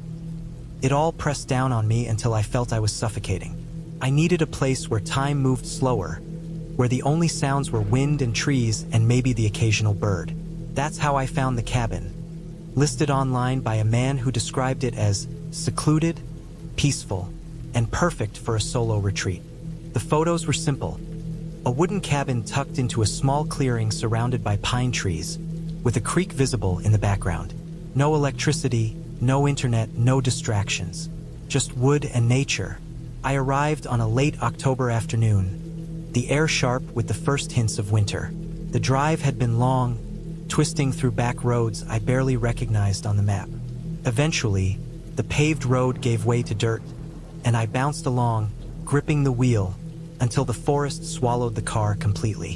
When I finally saw the cabin, it was smaller than I expected, but solid. The wood was weathered, the roof had a few missing shingles, and the porch sagged slightly on one side. There was a stack of firewood, neatly cut, and a lantern hanging by the door. Inside, it smelled of pine, old wood, and something faintly musty. The furniture was minimal. A small table, 2 chairs, a cot with a thin mattress, and a wood stove that looked barely functional. I set my bag down and walked through the cabin slowly, touching the walls, examining the corners. The floorboards creaked under my weight, and I realized that every sound seemed magnified in the silence. The cabin was tiny, maybe 20 feet across in each direction, but it was enough. I started a fire in the stove, using the kindling I found stacked beside it. It took some effort. The damp would resist it, and the smoke stung my eyes. After 20 minutes, though, a steady flame roared, and warmth began to fill the room. I sat in the chair closest to the fire and listened. Outside, the forest was quiet except for the occasional snap of a branch. I realized that silence was heavier than noise. It pressed in on all sides. The first night was harder than I expected. The wind rattled the windows and whistled through cracks in the walls. Every shadow in the cabin seemed alive, moving when I turned my head. I kept thinking I heard footsteps outside, just beyond the door. But when I looked, there was nothing. The dark was complete, suffocating in its intensity, and my thoughts kept circling around every story I had ever heard about people getting lost, or worse, trapped in the woods. I eventually fell asleep, curled on the cot, with the fire dwindling to embers. The next morning, I woke to frost covering the edges of the windows. The sunlight was pale, weak, filtered through the dense forest. I decided to explore the area around the cabin. There was a small creek behind it, its water black and cold, and a narrow path leading deeper into the woods. I wandered for a few hours, taking in the trees, the smell of wet leaves, the sound of the creek rushing over rocks. The forest was alive, but in a quiet, indifferent way. I felt a small, soothing relief, and I even laughed at my own fear from the night before. By the second night, I had settled into a rhythm. I cooked food over the stove, chopped more firewood, and spent hours reading by the fire. But as darkness fell, the feeling of unease returned. The wind was stronger, and the trees outside scraped against each other with an almost human sound. I had chosen this cabin to get away from people, yet the isolation started to feel heavy, like being submerged underwater, pressing down on my chest. It was on the third night that things began to feel truly wrong. I had just finished my firewood, and the cabin was quiet except for the soft cracking of the embers. That's when I heard it. A series of scratches, sharp and irregular, coming from the back of the cabin. My heart jumped. I froze, listening. It didn't sound like an animal, not exactly. The rhythm was erratic, as though someone, or something, was testing the walls, tapping and scratching. I tried to reason with myself. It was probably a raccoon, a bear, a squirrel. Maybe the wind had loosened a branch, and it was scraping against the cabin. I forced myself to relax, focusing on the fire. But then it happened again, louder this time, closer, right behind the back wall. The wood groaned under the pressure, and a splinter fell to the floor. I realized that the sound came from a window near the back of the cabin, one that had no shutters, just thin glass. I didn't sleep that night. I sat by the dying embers, clutching a heavy stick I had used for firewood, staring at the window. Every time the wind shook the trees, I jumped, convinced it was someone testing the door or the walls. Around 3 a.m., I heard a soft thud on the roof, like someone stepping lightly on the shingles. My pulse raced. I didn't move. I didn't breathe. I stayed absolutely still, listening. The thud came again, and then silence. Morning came slowly. The sunlight through the trees was weak, gray, and damp. I went outside cautiously, circling the cabin. There were no signs of human activity, no footprints in the frost or dirt. The firewood stack was untouched. Nothing seemed different. I started to convince myself that I had imagined it, that sleep deprivation and isolation had twisted my senses. That day, I decided to explore further into the woods. I packed some water and food and took the narrow path, trying to keep my mind occupied. The forest was dense, the air cool, and the ground covered in dead leaves. I found animal tracks, a deer, maybe a fox, but nothing threatening. As I walked deeper, the sunlight dwindled and shadows thickened. I made a mental note to return before dark. On the way back, I saw it. A figure, hunched low, moving quickly behind a cluster of trees. At first, I thought it was another hiker, but then I realized the shape was too thin, too fast, and it moved in a way that seemed deliberate, almost stalking. I froze behind a tree, heart hammering, watching. The figure didn't move directly toward me. It kept at the edge of my vision, just beyond the path. I made my way back to the cabin cautiously, avoiding open areas, never taking my eyes off the forest. Once inside, I bolted the door, checked the windows, and sat by the stove with a newfound fear settling into my chest. I realized that isolation was no longer peaceful, it was dangerous. I had no way to call for help. My car was miles away, the nearest house even farther. And if someone had been following me, they could be anywhere. I spent the night sitting in the cot with the stick across my lap, listening to the forest. Every snap, every rustle made me jump. I didn't sleep at all. The next day, I decided I couldn't stay. I packed quickly, gathering my things, grabbing firewood to leave behind. As I stepped outside, the wind was stronger, colder. I noticed tracks in the dirt, footprints, large, uneven, and human. They circled the cabin, then disappeared into the trees. My stomach dropped. I had been watched, and they had been close. I didn't wait to see more. I ran to my car, ignoring the leaves underfoot, branches scratching my arms and face. When I reached the dirt road, I didn't slow down until I hit pavement. My hands were raw from gripping the wheel, my eyes wide from adrenaline, my heart still pounding in my ears. I didn't look back until I was hours away. Even then, I felt a deep unease, knowing the forest was still out there, hiding who or what had been near me. Back in the city, life resumed, but I couldn't forget. I had thought I wanted solitude, but what I found was something darker, something that reminded me of how fragile safety can be when no one else is around.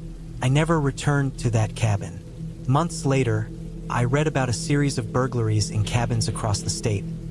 Houses broken into while the owners were away, sometimes attacked. I realized how close I had come to being one of those stories. The fear I felt in that cabin wasn't imagined. It was very real, and it stayed with me. In the end, I learned something important. Isolation is not freedom. Silence is not peace. The forest is indifferent, but humans are not. When you are alone in the wilderness, the real danger is not wild animals or the cold, but the fact that someone could find you when no one else is watching. I still think about the cabin sometimes, but I am careful. I don't take solitude lightly anymore. I don't assume that quiet equals safety. And above all, I respect the fact that in the woods, you are never as alone as you think.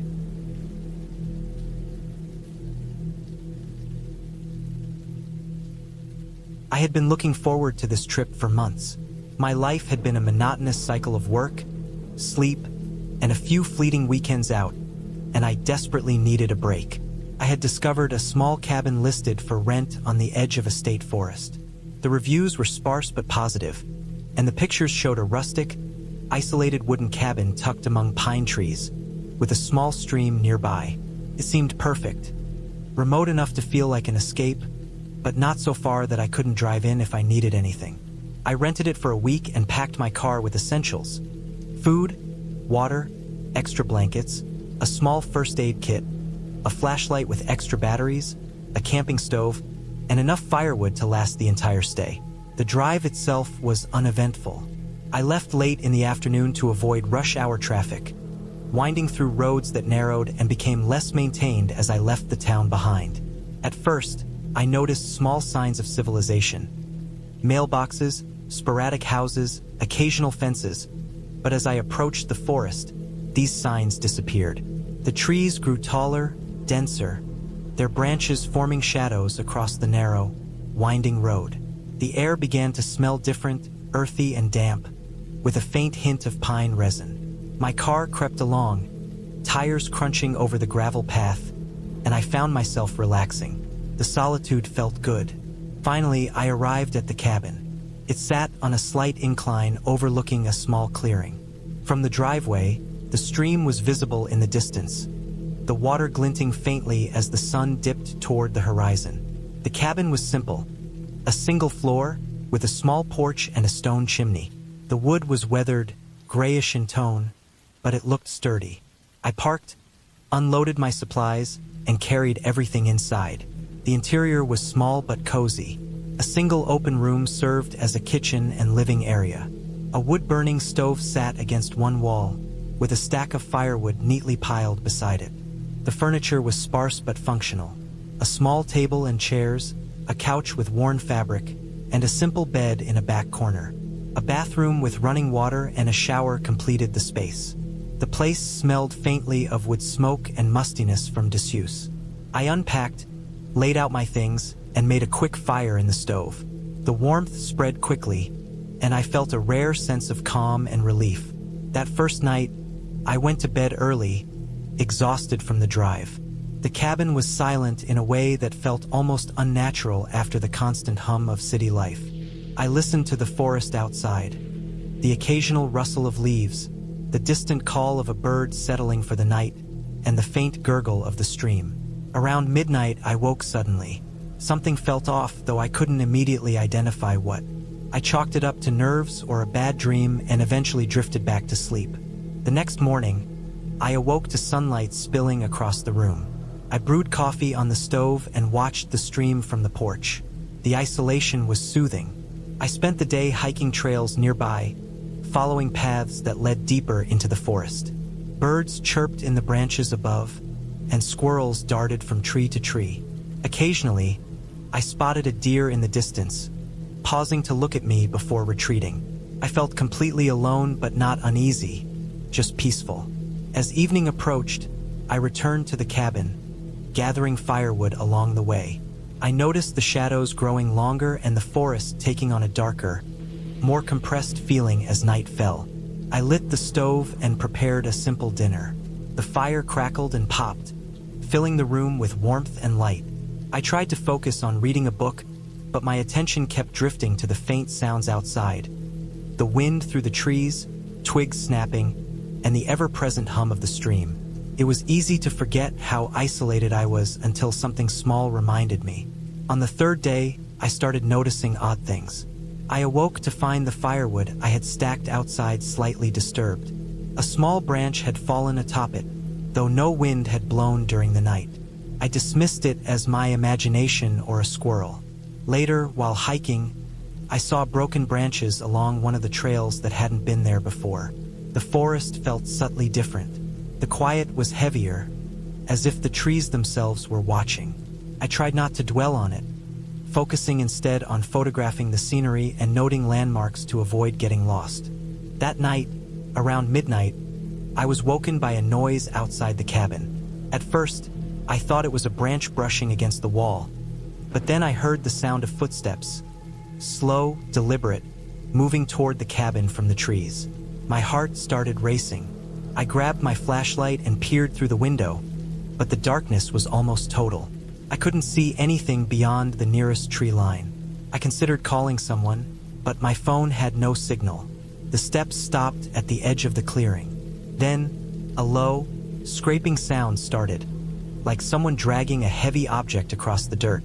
I froze, barely breathing. The cabin's walls felt thin, the windows fragile. I had a small hunting knife in my backpack, but it wasn't a comforting thought. I sat in the corner near the stove, waiting. Eventually, the noises stopped. I didn't sleep much that night, listening for any further movement. Every snapping twig sent my pulse racing. The next day, I debated leaving, but the nearest road was several miles away, and the weather was turning colder.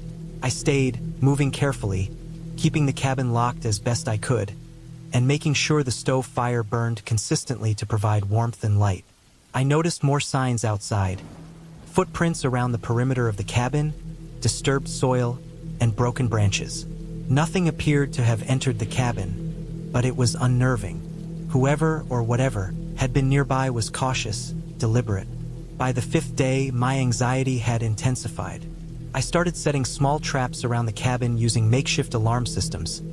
Twine stretched across paths to make noise if stepped on, cans placed to rattle if moved.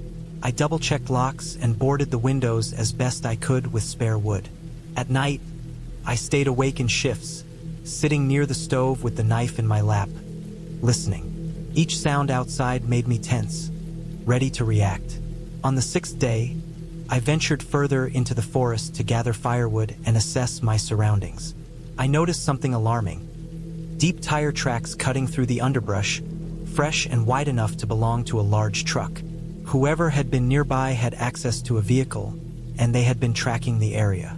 My stomach sank. I hurried back to the cabin, feeling watched, every rustle in the brush sending chills down my spine. That night, around 2 a.m., I was woken by loud banging on the cabin door. My heart slammed in my chest. Whoever it was had gotten close enough to reach the door with some force. I crouched low, knife in hand, trying to make myself invisible in the shadows. The banging stopped suddenly, replaced by a faint scratching sound around the cabin's perimeter. I stayed motionless, waiting. After what felt like an eternity, everything went silent again. The next morning, I decided I couldn't stay any longer. I gathered my essentials, making sure the stove was extinguished and the cabin left in order. I drove carefully along the gravel path, constantly scanning the forest. The deeper I drove into civilization, the more my tension eased. By the time I reached the first main road, I felt almost like myself again, but the experience stayed with me. I reported the disturbances to the local authorities once I was safely back in town. They took my account seriously, though they had no immediate explanation. They mentioned that some areas of the forest had issues with illegal hunters and people camping without permission. and that isolated cabins could occasionally attract unwanted attention from trespassers. I learned later that there had been reports of break-ins in the area, and my cabin had likely been monitored. Looking back, I realized how precarious I had been. I had prepared for isolation and natural dangers, but I had underestimated the risk of human threats. That trip changed how I approached solitude in the wilderness. I started taking extra precautions, informing local rangers about my plans, carrying a reliable communication device, and maintaining better awareness of potential human threats. The cabin itself, though beautiful and serene in the daylight, became a reminder of vulnerability. Even in nature, even in a place that felt remote and safe, danger could be unpredictable, silent, and close. I never returned to that cabin, but I did eventually find other locations for solitude, places safer, where the only risk was the natural challenge of the wilderness rather than unknown people. The experience left me wary, but also more knowledgeable, more prepared, and oddly more resilient. Even now, years later, I sometimes drive past the outskirts of the forest, and I see the faint outline of the clearing where the cabin stood. The memory of the darkness, the footsteps, the bangs on the door, and the silence afterward remains vivid.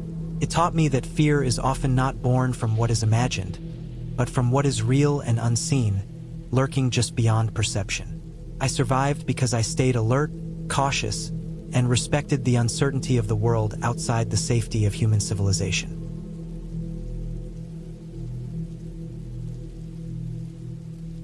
I had been driving for hours, the sun dipping low behind the ridges of the mountains, painting the sky in shades of orange and violet.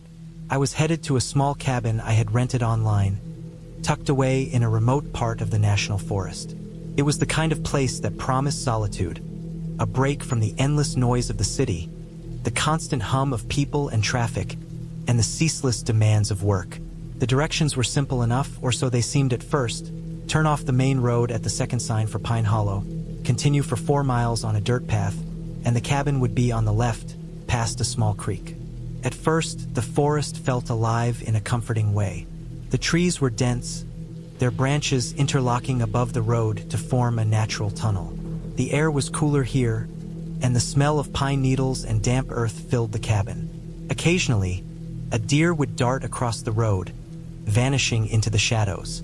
I had been here once before in summer, but I wanted a winter visit. The online photos of the cabin showed it surrounded by snow, isolated, with smoke curling from a stone chimney and a little path cleared to the front door. I imagined myself inside, sitting by a warm fire with a mug of coffee, the wind howling outside while I felt perfectly safe and comfortable. The dirt path grew rougher as I drove, potholes and ruts threatening to throw the car off balance. The GPS signal flickered in and out, warning me that I might be off-grid. I kept my eyes on the road, focused on every tree and bend, until I finally saw the creek. Its water ran dark and fast, half frozen along the edges, and the wooden bridge looked unstable. I crossed carefully, feeling the car shake with every plank beneath the tires. Beyond the bridge, the cabin came into view. It was smaller than I had expected, but solid, made of thick timber with a metal roof. Snow had drifted along the sides, untouched except for the faint footprints leading from the creek. I parked near the door and got out, the cold hitting me in a rush that made my cheeks sting. The first thing I noticed when I stepped inside was how quiet it was. The walls were thick, and the windows framed the dimming light outside. The cabin smelled faintly of dust, old wood, and a lingering trace of cleaning products. There was a wood stove in the corner, empty of fuel, and a pile of firewood stacked nearby. The small kitchen had the basics: a kettle, a few plates, some cutlery, and an old propane stove. There were 2 bedrooms, one larger than the other, and a bathroom with a shower and a tiny window looking out at the trees. I set down my bag and opened the windows to let in the crisp air.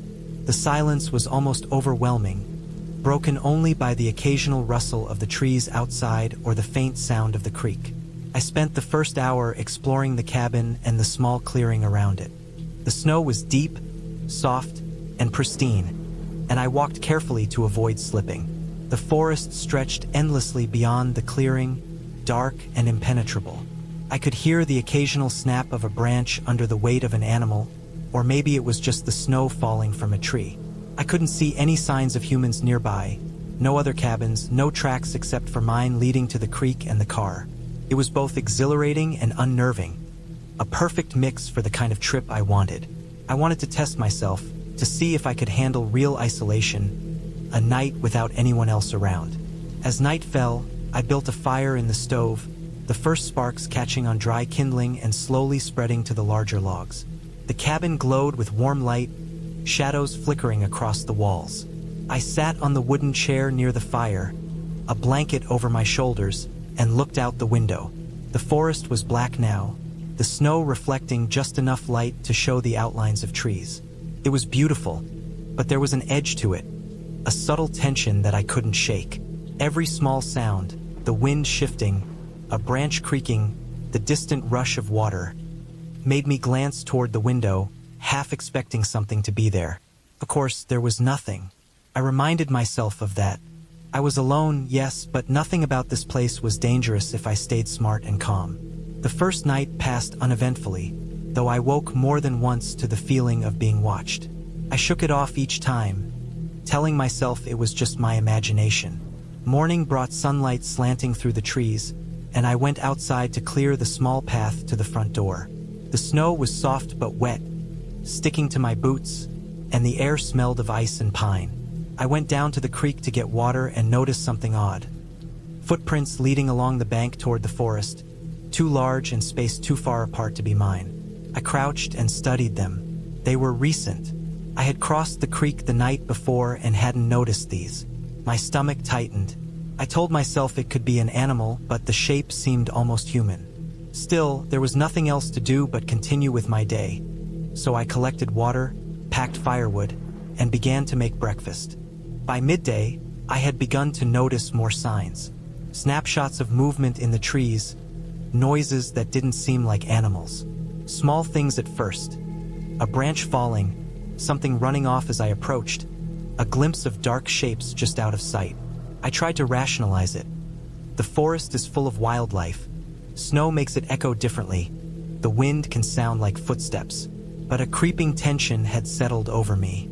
I could feel it pressing at the edges of my thoughts, like a weight I couldn't shake. I checked my phone. No signal, no messages. I was truly alone, cut off from the world. That alone should have been comforting. An escape. But instead it made the cabin feel smaller, the forest bigger, and the noises more threatening. I spent the afternoon exploring the perimeter of the clearing, taking in the snow-laden trees, the creek, and the small dirt path leading further into the woods. I thought about hiking deeper, but something in me hesitated. There was a subtle feeling, an intuition telling me that I was not as alone as I had hoped. Still, I rationalized it. No one else would be here. Who would even know about this cabin? The road was almost impossible in winter, and the forest too dense for casual hikers. I reminded myself that the signs were probably just the wind, an animal, a branch falling. Logic told me there was nothing to fear. Night came again. Earlier this time, heavy clouds blanketing the sky and leaving the cabin in darkness except for the fire. I ate a small dinner and sat back, watching the flames. The quiet had returned, but now it carried a weight. There was a sense of presence, subtle at first, that grew stronger with every hour. I would hear twigs snapping outside, pause to listen, and then hear nothing. Footsteps on snow outside the cabin? Perhaps. I pressed my ear to the door. The snow was still undisturbed. No one was there. Still, sleep was uneasy. I couldn't help but check the windows every few minutes, imagining someone out there, watching. The wind would shift, a shadow would move across the snow, and I would tense, waiting for a sound that never came. Around 2 in the morning, something finally broke the pattern. I woke to a loud thump against the cabin, near the side door. My heart shot up and I froze, listening. Another thump followed, then a scraping sound, as if someone or something was moving along the wall. I stayed perfectly still, trying to convince myself it was a falling branch, the wind. But deep down I knew it wasn't. The thumps were deliberate, and the scraping was consistent. I could hear the faint crunch of snow beneath footsteps. Someone, or something, was circling the cabin. I reached for the firewood and a kitchen knife, holding them ready. My breath came fast. I stayed low, pressed near the floor, and listened. The sounds continued for several minutes, then faded slowly into the distance. I didn't move until the first gray light of dawn seeped through the windows. I was trembling. I didn't eat, didn't touch anything. I sat by the fire, trying to summon courage. The first light, I made a plan. I wouldn't stay another night. I packed all my things quickly, moving in a mechanical rhythm, my mind racing. I checked the perimeter once more, scanning the trees and the snow. Footprints had multiplied overnight. Some were human, some too large and rough for normal shoes. They led to and from the cabin, circling and overlapping. My stomach churned. I went to my car, unlocked it, and loaded my bag. I left the cabin door unlocked, the keys on the counter. I started the car, the engine roaring to life and filling the clearing with sound, and drove off the path toward the main road. Every few minutes I looked in the rearview mirror, half expecting to see someone following, but the road was empty, the forest silent. I reached the main road by late morning, my hands numb from gripping the steering wheel. I stopped at the first gas station I saw, bought a coffee, and called a friend to tell them what had happened. I couldn't explain it fully, the footsteps, the circles around the cabin, the feeling of being watched, but I knew I wouldn't return. Later, I found out from locals that the area had a history of squatters, people who lived in abandoned cabins for months, watching the road, waiting. They rarely harmed anyone, but they didn't take kindly to visitors. I realized I had probably stumbled into one of their territories. My relief at being out of the forest was immense, and I never returned to that part of the mountains. I learned, too, that isolation can be deceptive. The danger is not always in what you can see, but in what you cannot. Even months later, I would feel the tension in my chest when I remembered those footsteps, the scraping, the shadows moving just beyond the snow. I never told anyone exactly where I went, and I avoided remote cabins after that. But I also understood something about myself. I could handle fear, stay calm under pressure, and act when necessary. That winter trip, terrifying as it was, taught me how to survive when completely alone, how to trust my instincts, and how to leave before curiosity became recklessness. It was a hard lesson, but a life-saving one. I never stayed in a cabin alone again, but I kept visiting the mountains, sticking to trails, populated areas, and well-marked paths. I had learned how to respect the forest, respect isolation, and most importantly, respect the invisible eyes that might be watching when you think you are alone. And that respect kept me safe for every trip after that.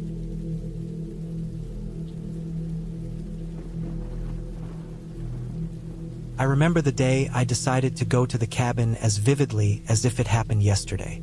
I had been living in the city for years, stuck in a job that felt more like punishment than work, surrounded by noise, lights, and the constant hum of people moving around like clockwork.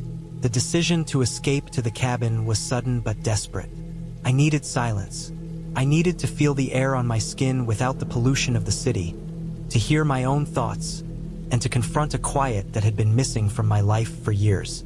The cabin itself was located deep in the mountains, a place I had only ever passed in photos and on old maps. It was small, constructed of rough timber that had darkened over time, the kind of place that looked untouched by modern life. The road leading up to it was narrow, unpaved, and strewn with rocks and fallen branches. As I drove closer, the asphalt gave way entirely to dirt, and the air changed. It was heavier, cooler, and smelled of pine and earth. I parked the car at the edge of a small clearing, just below the cabin, and surveyed the structure. It was perched on a slight incline, with a small porch that jutted out over the slope, and windows that reflected the last light of the afternoon. Carrying my bag, I climbed the steps to the porch. The wood creaked under my weight in a way that seemed louder than it should have been. I remember placing my hand on the rough railing, feeling the texture of weathered timber, splintered in some places. The door was heavy, solid, and smelled faintly of old wood and damp. When I pushed it open, a rush of cool air greeted me, carrying the scent of the cabin itself. Stale, dry, faintly sweet, as if years of winter had settled into every crack and corner. Inside, it was dark. The only light came from the small windows, which filtered the fading daylight into slats across the floor. Dust floated in the air, visible in the beams of light. The cabin had a single room that combined kitchen, living area, and sleeping space, a small loft above for storage, and a fireplace built from stones stacked carefully over decades. The walls were lined with wooden panels, rough but sturdy, and the floor was a patchwork of old planks, some warped from years of moisture and temperature change. I set my bag down, listening carefully to the cabin's quiet, to the way my breathing and my movements sounded loud in the stillness. The first night passed uneventfully, but the silence itself was unnerving. I had spent years surrounded by constant noise, cars, people, machines, and suddenly there was none. No distant hum of the city, no television, no radio. Only the sound of my own heartbeat and the occasional creak of the cabin settling under its own weight. I remember lying awake on the thin mattress, staring at the ceiling, counting each sound, each shift of the wind outside. There were small noises, branches scraping against the roof, the distant rush of water from a stream below, but everything was magnified, and everything made me alert. I tried to remind myself that it was normal. Old cabins make noise. The wind moves trees. Animals pass by. But the silence that surrounded me during the day made every sound feel deliberate, and the darkness at night made the smallest shadow seem like movement. The next morning, I woke early, stiff from sleeping on a mattress that offered no support, and decided to explore the surrounding woods. I packed a small bag with water, some snacks, and a flashlight, and followed a narrow trail that led away from the cabin. The forest was dense, the kind of forest where sunlight barely touches the ground, leaving everything in muted shades of green and brown. I moved slowly, listening to the crunch of leaves and twigs underfoot, the occasional snap of a branch from some unseen animal.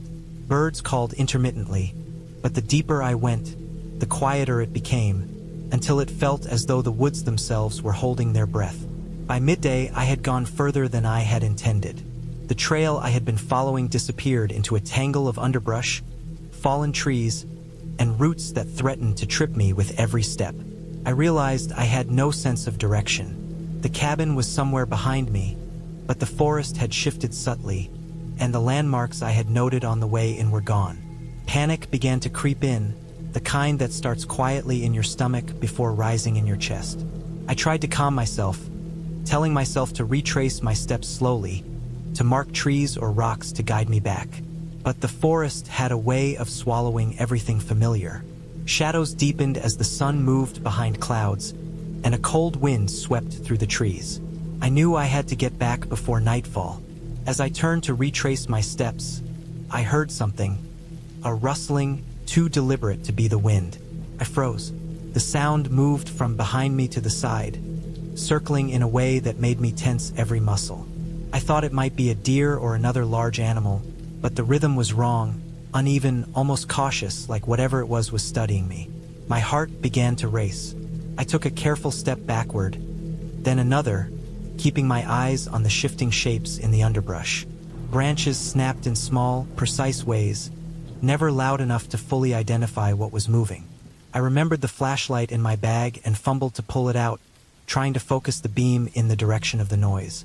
The light caught something, a human shape, hunched low, moving along the trees. My first instinct was disbelief. There couldn't be another person here, not this far from the road, not this isolated. But as I watched, it became clear. Someone or something was following me. I forced myself to move, slowly, deliberately, keeping my eyes on the figure. My mind raced, thinking of every scenario I had ever read about. Being lost in the woods, encountering a stranger, being trapped. I tried to remember the path I had come from, marking trees with scratches on the bark where I could, and praying silently that the cabin was not far. I began to move faster, jogging along the rough terrain, occasionally stumbling over roots and rocks. The figure moved too, keeping the same distance, always behind or to the side, never fully revealing itself. Panic turned into fear, and fear turned into a cold, calculating awareness. I realized I had to get somewhere safe. The cabin was my only refuge. I pushed through underbrush, my hands and arms cut by branches, my legs scratched by thorns, and finally I saw a clearing ahead, the faint outline of the cabin against the fading light. Relief surged in me, but it was tempered by the realization that I was not alone. I burst through the trees and onto the porch, my breath ragged, my clothes torn, my skin raw from branches. I slammed the door behind me, throwing my weight against it, and locked it. The cabin felt smaller now, the walls pressing in, but it was safe. For now. I leaned against the door, listening. Outside, the rustling continued for a long while, then gradually faded. I stayed pressed to the door for what felt like hours, every creak of the cabin making me flinch.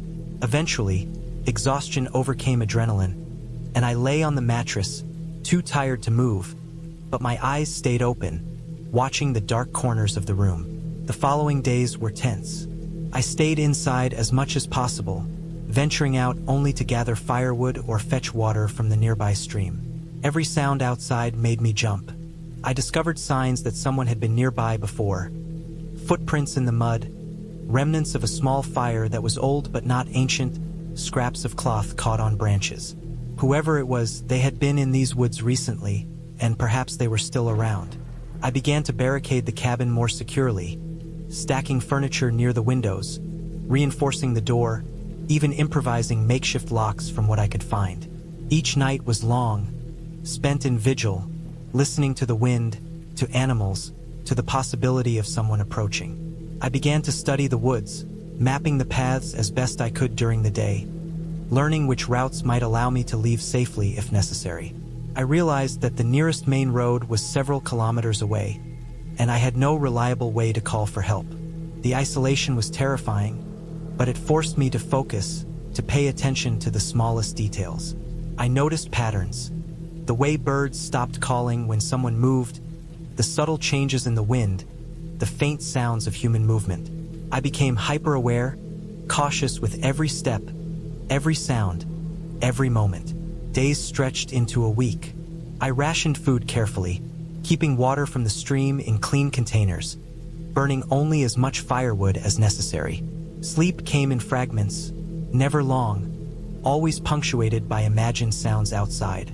But I learned to read the forest, to anticipate movement, to understand the rhythms of the area. My fear never disappeared, but it became manageable, focused, almost like a tool. One afternoon, while checking the perimeter of the cabin, I noticed tracks in the mud leading toward the road. They were fresh, human, and they suggested someone had passed by recently. I realized then that I had an opportunity.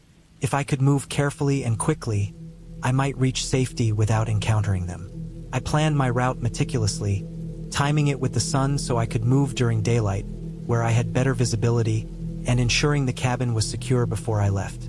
When the day came, I moved fast but silently, keeping to cover as much as possible, retracing my mental map of the woods. The tracks led me to the edge of a small clearing, and from there, I could see a dirt road winding through the trees. I stayed low, moving only when I could keep some cover between myself and open space. The woods were quieter than usual, and the tension in my body was immense. Every snap of a twig made me freeze, but step by step, I made it to the road. I did not see anyone. I did not hear anyone. I kept moving until the cabin and the woods behind me were completely obscured. The road eventually led me to a main highway, and from there, I was able to flag down a passing car. They took me to the nearest town, where I finally felt safe. I reported my experience, and authorities conducted a search of the area. They found evidence that someone had indeed been living in the woods illegally, using makeshift shelters and scavenging. But by the time they investigated, the person was gone. The experience changed me.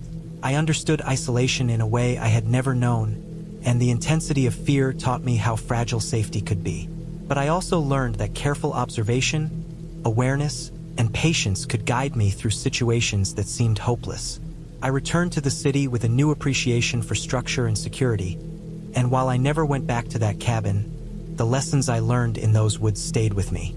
I carried the memory of fear, the weight of solitude, and the clarity of survival with me for years afterward, a reminder of what it meant to confront the unknown and come out intact.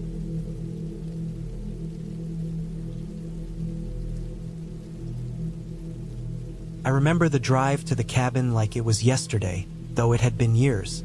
The road was narrow and winding, flanked by thick pine forests on both sides, and the late autumn sunlight barely reached the ground, leaving the forest floor in uneven patches of shadow.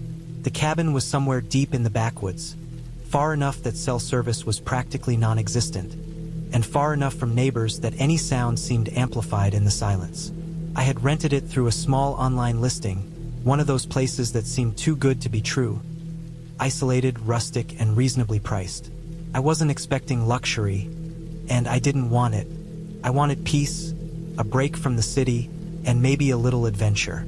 The cabin itself was smaller than I had imagined. A simple, two-room wooden structure with a single loft for sleeping, a fireplace that looked like it hadn't been used in months, and a porch that creaked under every step. The air smelled of wood, damp earth, and something faintly metallic like iron. I parked my car in a small clearing in front of the cabin and took a moment to look around. The forest pressed in from all sides. The trees were close, some leaning over as if they were trying to block the sky, and there were no visible paths beyond the small dirt road I had driven in on. A feeling of isolation settled over me, heavy and real, but I tried to shake it off, telling myself that's exactly why I had come. Inside, the cabin was dusty, but it had the basics. A small table, 2 chairs, a gas stove, and a few kitchen supplies left by the owner. The loft had a thin mattress with sheets folded neatly on top. I set my bags down and walked around, exploring. The windows were small, some cracked at the corners. The front door had a simple lock, and the back door had a rusty padlock. I tried the windows. Most were stuck, but one in the corner of the main room opened enough for me to let in some fresh air. The first night was quiet, the kind of quiet that presses against your chest. I built a fire in the fireplace, using logs stacked in the corner, and sat by it until the flames burned low. The wind outside made the trees sway and creak, and every sound seemed amplified. I tried reading, but I couldn't focus. The hairs on the back of my neck were constantly on edge, and I found myself listening to the smallest noises. It was mostly the wind, I told myself, and maybe some small animals. Still, the feeling lingered. Around midnight, I woke up to a sound I couldn't immediately place. It wasn't the wind. It was something heavier, deliberate, something moving outside the cabin. I froze, straining my ears. My heart was pounding so loudly that I could feel it in my throat. The sound was faint at first, like someone walking carefully on leaves, but it grew slightly, approaching the cabin from the back. I told myself it had to be a deer, maybe a raccoon, but even as I tried to reason, my instincts screamed otherwise. I grabbed a flashlight from my bag and shone it out the back window. Nothing, just trees and shadows shifting in the moonlight. I checked the padlock on the back door. It was still intact. The sense of being watched didn't go away. I climbed back into the loft, keeping the flashlight by my side, and tried to stay awake until dawn, but sleep kept pulling me under. The next morning, I found broken twigs near the back door and small footprints in the mud, like someone had been circling the cabin. I hadn't seen anyone, and there were no signs of forced entry. I spent the day on edge. Every time I stepped outside, I imagined someone hiding behind a tree, watching me. The forest seemed to shift when I looked away, the shadows stretching longer than they should. I avoided going too far from the cabin, choosing instead to inspect it more thoroughly. I checked the windows and doors again, looked for any hidden entries, and even tried to find a way to call for help. The nearest town was miles away, and there was no reliable cell service. That night, I slept with the flashlight on the floor beside me. Around 2 a.m., I woke again to that same sound, heavier and closer this time. It wasn't random. Whoever or whatever was out there was moving with purpose. I didn't go to the window. Instead, I grabbed the small hatchet I had brought for firewood, my hands shaking, and waited. The sound lasted for hours, circling the cabin, shifting direction every so often, pausing as if listening for me. At one point, I could swear I heard a soft thud against the roof. My stomach dropped. By morning, the forest was quiet again, but the signs of intrusion were undeniable. Footprints were closer now, pressed into the mud directly behind the cabin. Twigs were snapped, and one of the small chairs outside had been knocked over. I considered leaving immediately, but the car had a flat tire I hadn't noticed before. Panic set in. I spent hours trying to fix it, my hands trembling. Every rustle of leaves made me jump. I thought about hiking out on foot, but the dense forest was easy to get lost in, and I didn't know the area. The next few days were a blur of tension. I stayed inside the cabin, only venturing out briefly during the day, always armed with my hatchet. I barricaded the doors with furniture, made improvised alarms with cans and string, and tried to ration my food. I didn't see anyone directly, but the signs persisted. Footprints, broken branches, even items I had left on the porch moved slightly. At night, the circling noise came back, sometimes accompanied by heavy thuds against the walls or roof. I realized whoever or whatever was outside was testing me, trying to see how I would react. I documented everything in my notebook, writing down the time and direction of the noises, the pattern of the footprints, the way the sounds changed with the wind. I tried to find a pattern, anything that could help me anticipate movements. It became clear that the intruder was avoiding direct confrontation, keeping just out of reach, but constantly reminding me they were there. I couldn't go to sleep without a sense of impending danger. Every creak of the cabin, every gust of wind, set my heart racing. One afternoon, while cautiously inspecting the perimeter, I found something I hadn't expected. Near the far edge of the clearing, partially hidden under leaves, was a small campsite, long abandoned. There were remnants of a fire, empty cans, and footprints leading away toward the deeper forest. It struck me then that I was not the first person to feel the need to hide or survive here. The thought of someone potentially living or hiding in these woods for days, even weeks, made my situation feel less random. Whoever had been watching me could be living off the land, skilled, patient, and cautious. I realized I needed a plan. I couldn't wait for them to make a move, and I couldn't rely on luck. I decided to prepare a safe exit. I moved all flammable materials near the fireplace away from the doors and windows. I created a crude signal using brightly colored pieces of clothing tied to the porch railing. I collected all my remaining food, water, and supplies into a single bag, ready to grab and run if needed. I studied the forest, looking for a clear path that might lead to the main road or at least a more open area. The night after I made these preparations, the sound came back, but it was different, louder, more deliberate, like footsteps on dry leaves, moving with a rhythm. I stayed in the loft, hatchet in hand, and tried to control my breathing. The intruder paused for a long time, then started moving along the side of the cabin. I could hear the soft scrape of boots against the wooden walls. I waited, tense, thinking of every possible scenario. Then I noticed something else. The moonlight reflected off a metallic object lying near the back door. A hunting knife.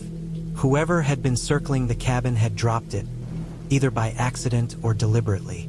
My mind raced. This was real. Someone had been out there, testing me, observing, maybe planning to intimidate me or worse. I didn't hesitate. I grabbed my bag, slung it over my shoulder, and climbed down quietly, hatchet ready. The intruder was nowhere in sight, but I didn't wait to see. I moved quickly, keeping low, making for the small path I had spotted during the day that led toward the main road. The forest was unforgiving.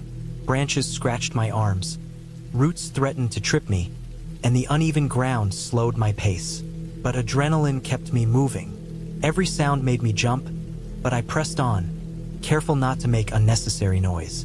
After what felt like hours, though it may have been less than an hour, I saw the faint glimmer of a road through the trees. Relief washed over me, sharp and physical. I ran the last few hundred meters until I broke through the tree-line into open space and finally saw headlights approaching from the main road. I flagged the car down, exhausted, covered in scratches and dirt, my heart still racing. The driver, a local who had stopped to check on me after seeing my signal from the road, called the authorities. I never returned to that cabin, and I never learned who or what had been circling it. The investigation found no signs of anyone living nearby, no tracks that could be definitively linked to a person in the area, and no evidence of trespassing beyond the footprints I had documented. But I know what I experienced was real. The isolation, the fear, the calculated presence of someone or something watching me. It wasn't supernatural. It wasn't a story to tell children. It was real, and it changed me. I learned the weight of solitude, the sharp edge of vulnerability, and the importance of being prepared for things we hope we'll never face. That cabin, those woods, the nights I spent listening to the shadows circling, remain etched in my memory. A reminder that sometimes danger comes not from monsters or legends, but from the real world, quiet, patient, and all too human. Since that experience, I've been careful about isolation. I don't take the wilderness lightly. I check cell service, leave clear plans with friends, carry survival gear, and most importantly, I trust my instincts.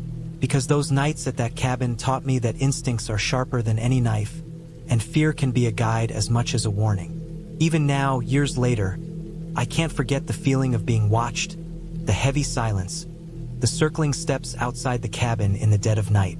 It was one of the longest, most terrifying experiences of my life, and surviving it taught me a lesson that no amount of reading or training could. Real fear isn't made in movies. It's made in the dark, in the quiet, when you are utterly alone and someone or something is right outside, waiting.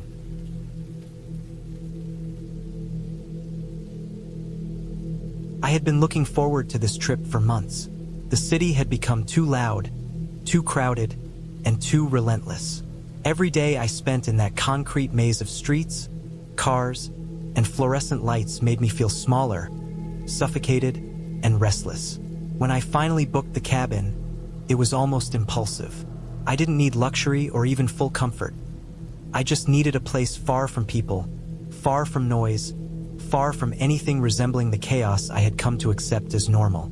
The cabin itself was small, older, and nestled deep in the woods, a 2-hour drive from the nearest town. When I first drove up the gravel road, my heart lifted. The trees towered on both sides, their branches forming a canopy that muted the sky above. The forest smelled of wet earth, pine, and the faint decay of fallen leaves. The air was cool even though it was mid-September, and there was a quiet that I had almost forgotten existed. A heavy, deep, almost physical silence, the kind that presses against your ears and chest in a comforting yet strange way. The cabin looked as if it had been built 50 or 60 years ago. Its wood had darkened with time, and the paint that had once been white was now chipped and faded. A stone chimney jutted from the side, and the windows, small and square, reflected the forest like mirrors. There was a small porch with a sagging railing, and the door creaked loudly when I pushed it open. Inside, the smell of old wood and faint mildew hit me. It was not unpleasant, but it was strong, unmistakable, and immediately grounded me in the reality of being far away from anything modern. The cabin had one main room with a tiny kitchen area, a fireplace, and a narrow staircase that led to a loft. The loft was open to the main room, with a low ceiling and 2 single beds. Everything was simple, utilitarian. No television, no internet, no cell service. It was perfect.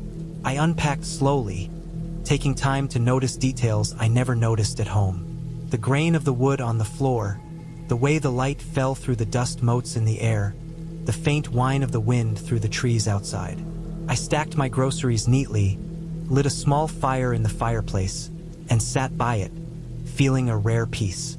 The first night was cold, even with the fire, and I slept lightly, waking several times to the sound of the wind brushing through the trees or a branch tapping against the cabin. It was strange at first, unsettling even, but I reminded myself that I was alone in the wilderness and that every sound had a simple explanation. The next day, I decided to explore the surrounding area. A narrow trail led from the cabin deeper into the forest. I followed it for hours, moving slowly, letting the uneven terrain dictate my pace. The forest seemed endless, a tangle of trees, moss, and fallen logs. Birds called occasionally, and I saw a few deer in the distance, but mostly it was empty, quiet, and thick with shadows. I carried a small backpack with water, snacks, and a first aid kit.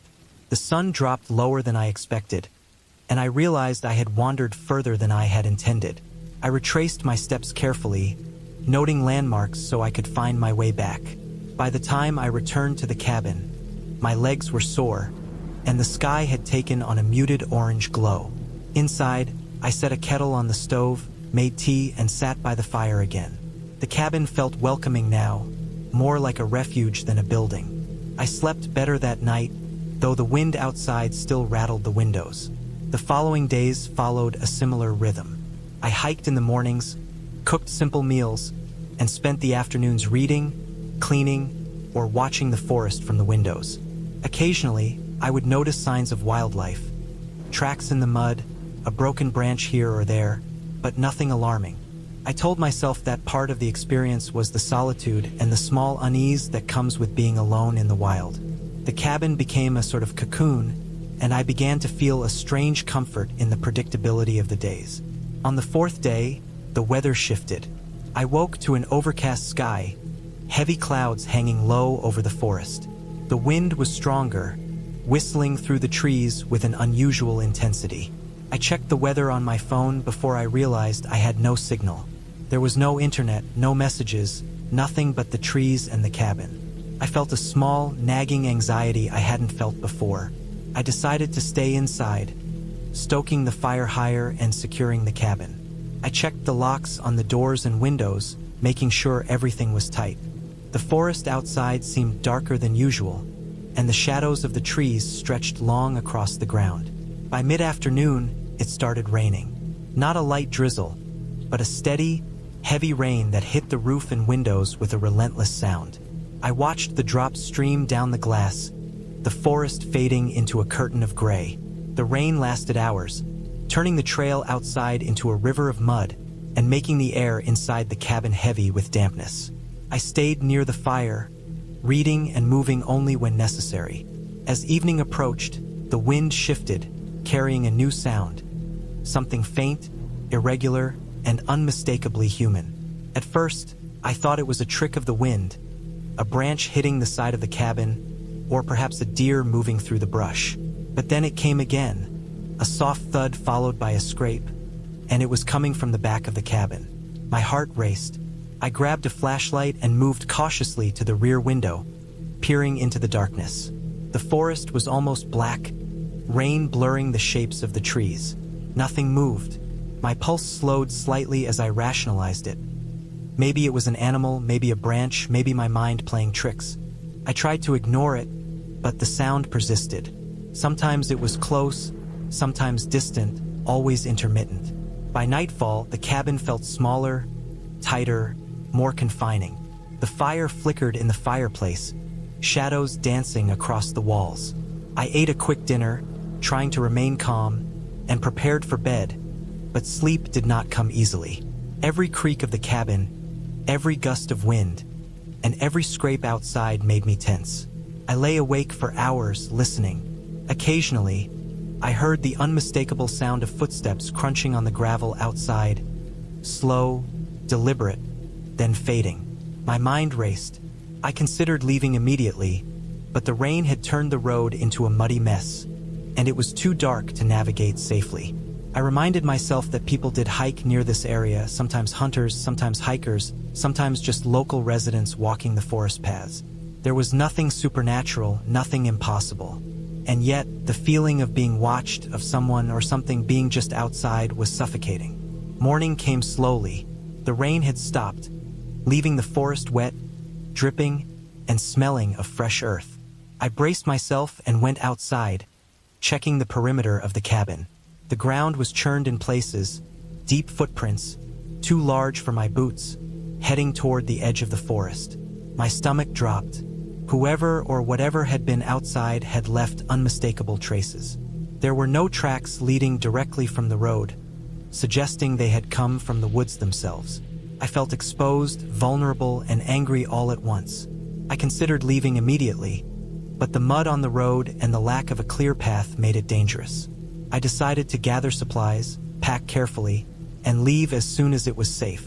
I made a list in my head: water, food, first aid kit, flashlight, all essential items packed for a quick exit. I spent the day reinforcing the cabin as best I could, checking doors and windows, stacking firewood to create a barricade in case someone tried to force entry. The forest felt alive in a new way, alert, watching. Every sound made me flinch.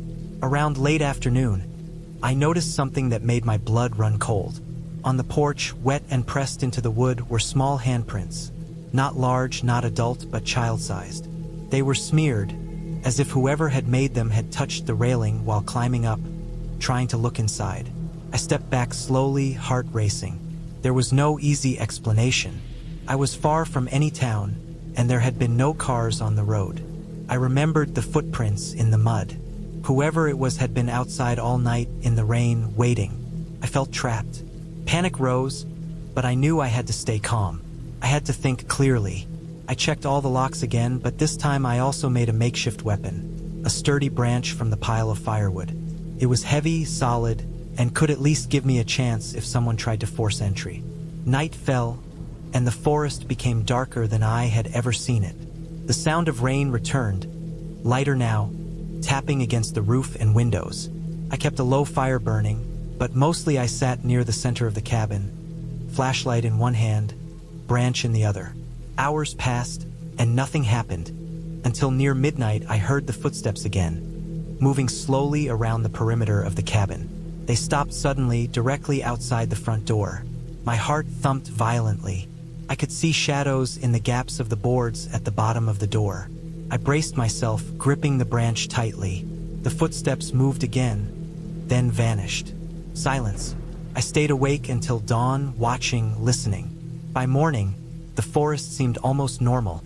The rain gone, the sun filtering through the wet leaves. But the marks on the porch, the footprints in the mud, and the knowledge that someone had been outside all night left a residue of fear I could not shake. I decided to leave. Carefully, I packed all my belongings, triple-checking the locks, and set out along the trail. The forest was quiet, deceptively normal, almost mocking in its calm. I moved quickly, trying to stay aware of every sound, every shadow. Halfway down the trail, I noticed fresh footprints in the mud, following the trail behind me. I froze, heart pounding. They stopped when I stopped and resumed when I moved. I realized then that whoever it was had followed me from the cabin, keeping distance but staying close. I pushed myself harder, adrenaline burning through me, until the trail ended at the gravel road. I could see the outline of my car in the morning light. I ran, slipped in the mud, scrambled to the vehicle, and locked the doors behind me. The engine roared to life, and I drove off, the forest receding in the rearview mirror. I did not stop until I reached the first gas station in town, shaking, exhausted, and convinced that I had narrowly escaped something I could not fully comprehend. I reported the footprints and marks to the local authorities, but they found nothing. No one had seen anyone in the area.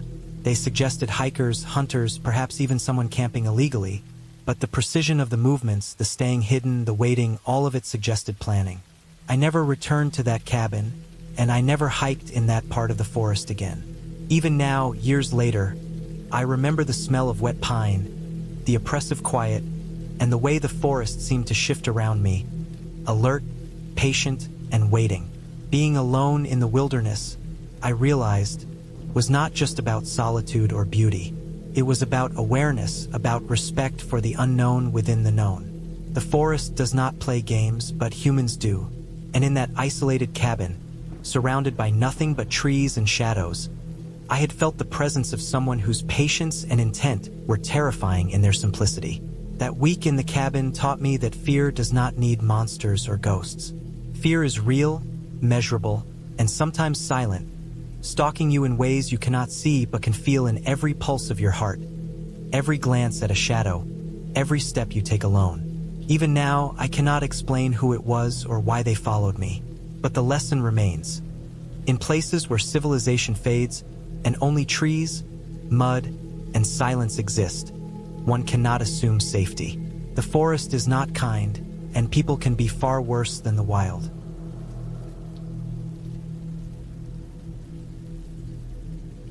I had been planning the trip for months, mapping out every detail, packing every piece of equipment twice, and convincing myself that solitude in the mountains was exactly what I needed. The cabin was small, old, and tucked away deep in the forest. The pictures online had made it seem charming. Wooden walls, a stone chimney, a small porch with a view of the valley below. The idea of being completely alone, with nothing but the sound of wind through the trees and the occasional call of a bird, had filled me with a sense of peace I hadn't felt in years. But as I drove the last winding miles along the narrow dirt road, with the trees pressing close to either side, I felt a creeping tension that I couldn't explain.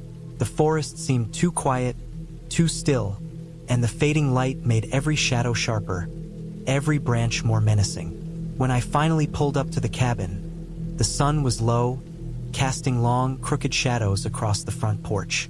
The wood of the cabin was dark and weathered, the paint peeling in strips, and the windows were clouded with dust. A small stack of firewood leaned against the side, and a rusty old mailbox sagged at the edge of the path. I unloaded my car slowly, deliberately, trying to convince myself I was just tired and not unnerved.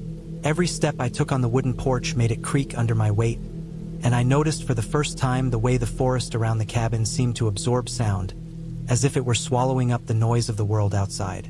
Inside, the cabin smelled of damp wood and something else, something faintly metallic and sour, like old rainwater mixed with rust. The furniture was sparse.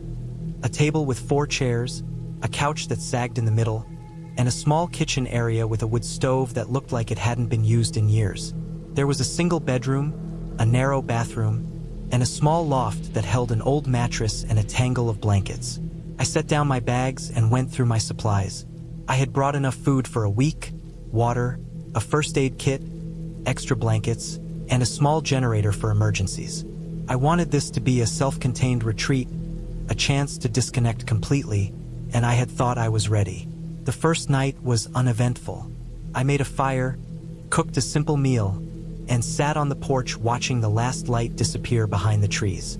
The stars came out in force, more than I had ever seen from the city, and I felt a small thrill at how isolated I was.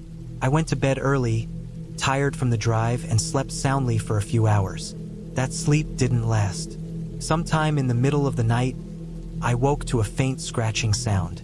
At first, I thought it was a branch brushing against the cabin, but as I lay there, frozen, I realized it was too rhythmic, too deliberate. It came from outside the window, soft but steady, like fingernails raking across wood. My heart jumped, and I sat up, straining to see in the dark. The only light came from the sliver of moon through the trees. I told myself it was an animal, a raccoon or a deer, maybe a bird that had found its way into the trees. But even as I reasoned with myself, the sound continued, moving slowly along the side of the cabin, stopping, then starting again. I forced myself to lie back down, covering my head with a blanket. The scratching stopped after a while, but I couldn't shake the feeling that I wasn't alone. By morning, the tension hadn't lifted. I stayed inside, keeping the doors locked, checking the windows. Nothing was there. I tried to brush it off, to tell myself it was nerves, that the isolation was making me paranoid. I even went for a short walk, keeping the cabin in sight at all times. Everything seemed normal. The forest was quiet, birds called in the distance, a squirrel darted across the path. But the sense of being watched lingered. The second night was worse. The wind had picked up, rattling the windows and moaning through the gaps in the walls. I tried to sleep, but every sound outside, branches cracking, leaves rustling, made my stomach twist. Then, around midnight, I heard it again. A slow, deliberate scraping, coming from the back of the cabin this time. My pulse spiked. I got up and grabbed the flashlight I had brought, pointing it toward the sound. The beam cut through the dark, illuminating the edge of the forest, but nothing was there. I shone it along the perimeter of the cabin, and that's when I saw it. Footprints in the mud near the back door. They were fresh, and they weren't animal tracks. I knelt down, studying them, my hands shaking. They were human-sized, made by heavy boots. Someone had been outside while I slept. My mind raced. How had they gotten here? I was alone in the middle of the forest, miles from the nearest road. My first instinct was to call for help, but the cell signal was weak, barely enough for a single call. I took a deep breath, trying to remain calm. I checked the locks, reinforced the doors with a chair, and stayed awake the rest of the night, listening to every sound. The scratches returned, but I never saw anyone. By morning, I knew I couldn't stay inside the cabin without a plan. I couldn't see anyone, and there were no signs of a vehicle nearby. Whoever it was, they were patient and careful. I had to assume they could be anywhere around me. I packed a small bag with essentials: water, some food, my phone, and a knife, and decided to leave. I would hike down the trail to the nearest road, a path I had noticed on the map. It would take hours, but it was my only option. The hike was tense. Every snap of a branch, every rustle of leaves set me on edge. I kept scanning the trees, trying to spot movement. The forest was dense, shadows creating shapes that tricked my eyes. At one point, I thought I saw someone crouching behind a tree, but when I looked again, there was nothing. My heart pounded so loudly I was afraid they could hear it. I moved quickly, deliberately, but carefully, sticking to the trail, avoiding places where I could be easily trapped. By late afternoon, I reached a small clearing where the sun broke through the trees. I paused to catch my breath and took stock of my surroundings. That's when I heard it, the faint sound of an engine in the distance. Relief surged through me. Someone was coming. I started moving toward the sound, hoping it was a passing car on the road. Then I heard something else, a low voice, shouting, though I couldn't make out the words. Panic overtook me, and I ran, breaking into a sprint despite my exhaustion. I emerged from the forest onto a narrow dirt road just as a truck came around a bend. I waved my arms frantically. The driver slowed, stopped, and opened the door. I collapsed into the seat, gasping and shaking. I told the driver about the cabin, the footprints, the scratching. He listened, grim-faced, then nodded. He said I was lucky no one had tried to force the cabin door, and that the area was known for squatters who sometimes watched empty cabins, waiting for someone to arrive. They rarely harmed anyone, but the danger was real, and the best thing to do was leave immediately. I spent the night in a motel in the nearest town, calling the local authorities in the morning to report the incident. They said they would investigate, though the forest was dense and evidence was limited. I never returned to the cabin. Over the next weeks, I couldn't shake the feeling of being followed whenever I hiked or visited remote areas.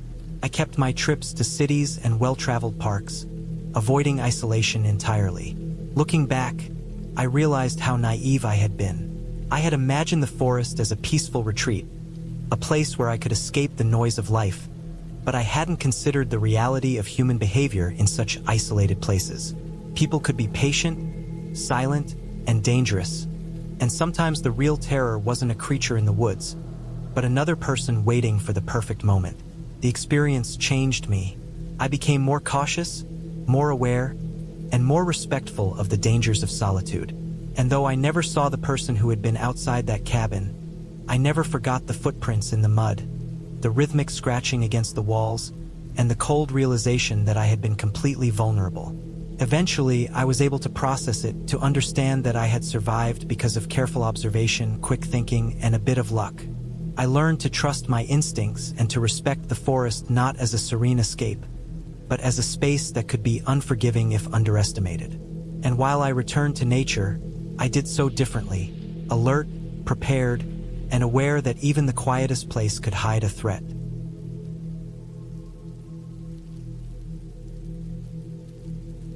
It was late October when I decided to take a week off and escape into the woods. The last few months had been exhausting. Work was relentless, and life felt like an endless loop of stress and obligation. I had wanted solitude, the kind where there was no one to bother me, no schedules to follow, nothing but silence and the raw presence of nature. The cabin I found online seemed perfect. It was small, isolated, and off the grid, located in a thick forested area several hours away from the nearest town. The photos showed a weathered wooden structure, not fancy at all, but sturdy. A fireplace was visible in the main room, and there was a small porch with a view of the surrounding trees. That was enough for me. I packed a backpack with the essentials: food, water, warm clothes, a first aid kit, a flashlight, extra batteries, some books, and my camera. I drove out of the city early in the morning, the roads gradually shrinking from paved highways to winding dirt tracks that were barely more than ruts through the forest.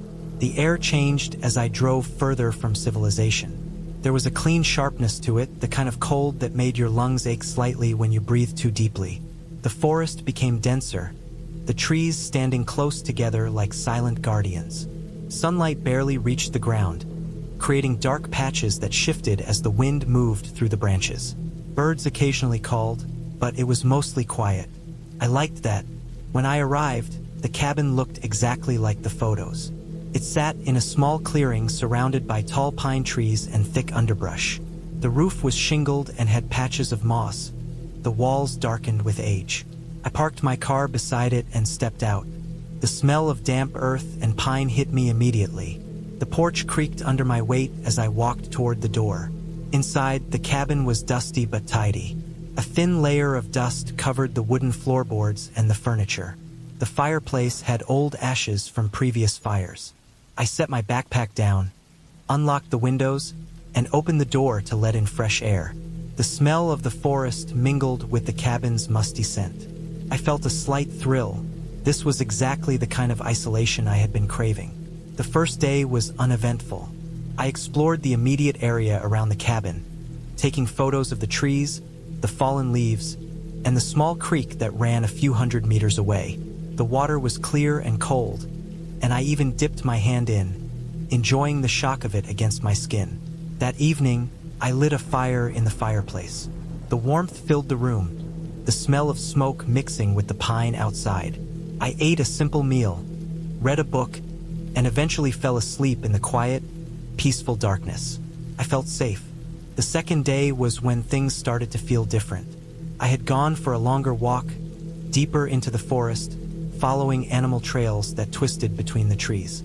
The sun was low when I returned, and the shadows were longer than usual. That was the first time I noticed something strange.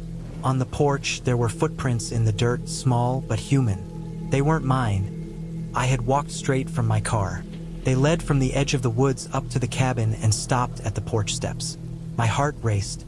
I had seen reports online of break-ins in remote cabins, but I had thought that was unlikely here. Still, my mind raced with possibilities. I checked the locks. Everything was as I had left it. Nothing had been disturbed inside. I told myself it must have been an animal, perhaps a small deer or raccoon that had left strange marks. I tried to relax, but the image of the footprints stayed with me. That night, I slept uneasily. The wind howled through the trees, making the cabin groan. Every little sound, the crack of a branch, the scrape of something against the outside walls, made me jump. I kept the flashlight on the nightstand, fully expecting to see a shadow at the window. Nothing happened, but the unease lingered. The next morning, I decided to hike further into the forest, hoping that distance would distract me from my fears. I packed water, a snack, and the camera. I walked for hours, photographing the trees, the creek, and the small animals I saw along the way. Squirrels, rabbits, birds. The forest seemed peaceful again, though the deeper I went, the quieter it became. There were no sounds of cars or humans, just the occasional rustle of leaves. I felt a strange mix of exhilaration and anxiety. I was completely alone, completely unprotected. That thought both thrilled and scared me. By late afternoon, I realized I had wandered farther than I intended. The trail I had been following had disappeared, replaced by uneven ground covered in fallen leaves and thick underbrush. I turned to retrace my steps, but everything looked the same. The trees were denser here, the forest darker. The sun was starting to set, casting long shadows that twisted across the ground. I felt a creeping panic. I didn't have a map, and the phone signal was non-existent. My heart was pounding, but I forced myself to breathe slowly. I knew that panicking would make it harder to think. I found a large fallen log and sat for a few minutes, trying to orient myself. I thought about marking my path with pieces of bark, but the forest was thick and irregular, making it hard to tell which way was which. I decided to keep moving downhill, reasoning that water usually led to streams or creeks, and those might eventually lead me back to the cabin. The descent was slow. The ground was uneven, slippery with wet leaves, and my legs grew tired quickly. Every step made a crunching sound that seemed loud in the oppressive silence. I was hyper-aware of everything: the sound of the wind, the snap of branches, the rustle of small animals. And then I heard something else. Footsteps. Not the light patter of small animals, but deliberate, heavier steps. First, I thought it was someone else hiking, but the sound didn't match the forest. It was too soft, too measured, too close. I froze. My stomach dropped. The steps stopped when I stopped. I moved again, and they moved again. It wasn't a coincidence. Someone was following me. I tried to convince myself it might be another hiker, but the lack of light and the deep forest made that unlikely. My pace quickened, but I stayed on the path I thought would lead downhill. The steps followed, always just out of sight, never quite visible through the thick trees. I could hear my own breathing, harsh and fast, but also the rhythmic echo of someone else's footsteps. Panic was rising, but I forced myself to stay quiet. I knew I had to survive until I could reach the cabin. I forced one foot in front of the other, trying not to stumble over roots or rocks. After what felt like hours, though it could have been only 30 minutes, I broke through a dense line of trees and saw the faint outline of the cabin ahead. Relief flooded through me.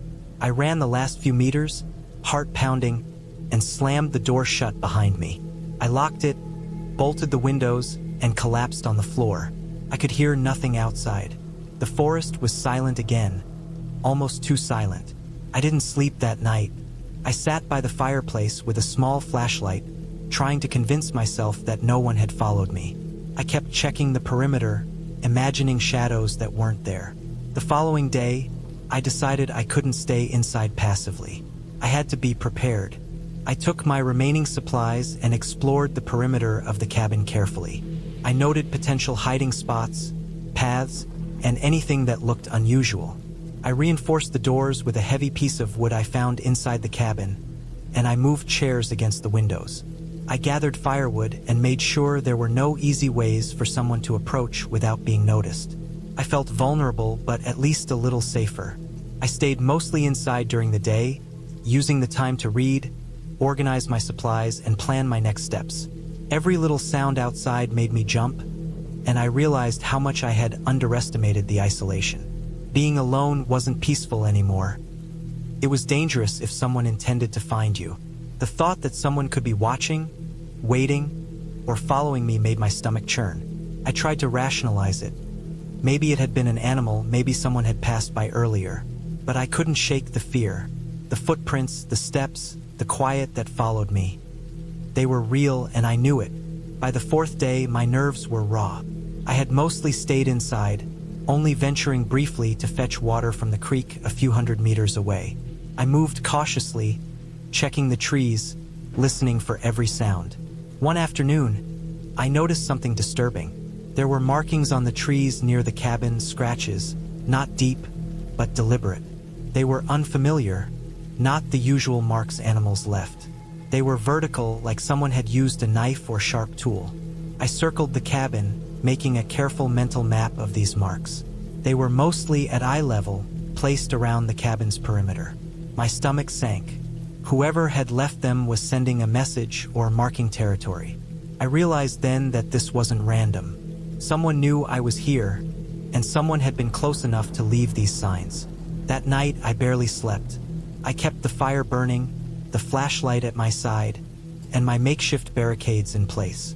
Every sound, the wind, branches, distant animals, set me on edge. I felt hunted. My mind went over every possible scenario. What would I do if someone tried to break in? The weight of isolation, the reality of being defenseless in a small cabin in the middle of a forest, was crushing. I considered leaving in the morning, walking carefully back to my car and driving to safety. But I didn't want to risk encountering whoever was following me on the narrow forest paths. Morning arrived, pale light filtering through the trees. I forced myself to eat something and drink water. I made a plan. I would pack the essentials, move quickly, and stick to paths that were visible on the map I had downloaded. I would avoid dense forest and open areas, sticking to the creek as a guide. I prepared the backpack, double-checking that I had everything I might need. I left a note inside the cabin, just in case someone found it. Directions to the nearest town and an explanation that I had left, though I didn't intend anyone to find it. I set out mid-morning, moving cautiously along the creek. The forest was still quiet, eerily quiet. I forced myself to focus on the sounds. The water, the occasional bird call, the crunch of leaves under my boots. I kept looking over my shoulder but saw nothing.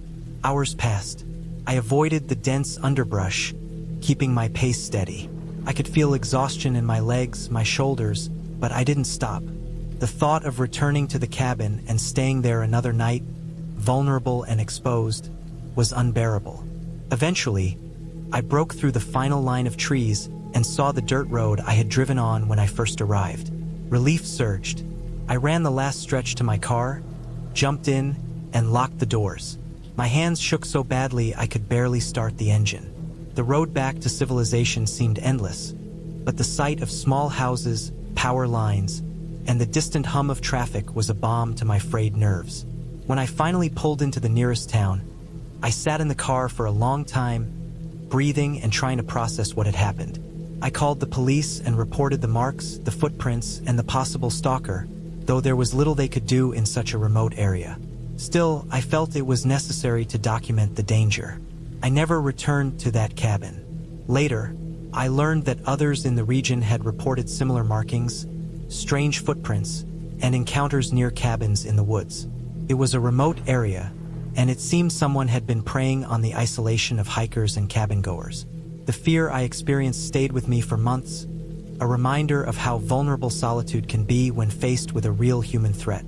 I eventually found other ways to escape, choosing populated hiking trails, cabins closer to towns, and always letting someone know my plans.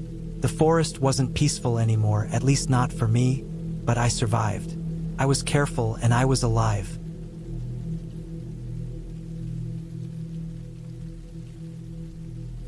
I had planned this trip for months, maybe even longer than that.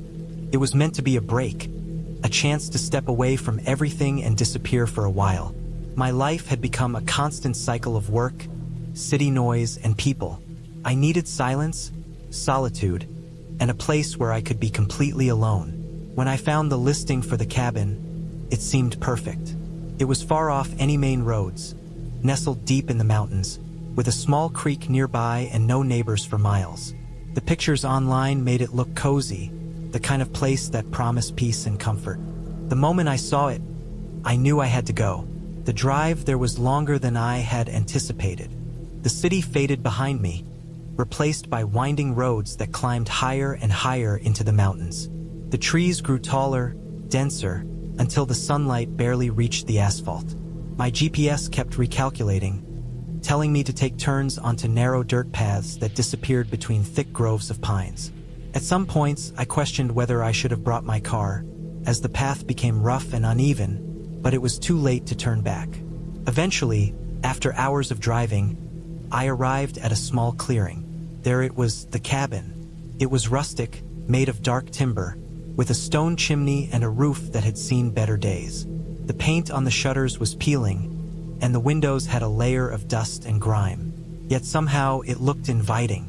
I parked my car nearby and took a long moment to breathe in the cold, crisp mountain air.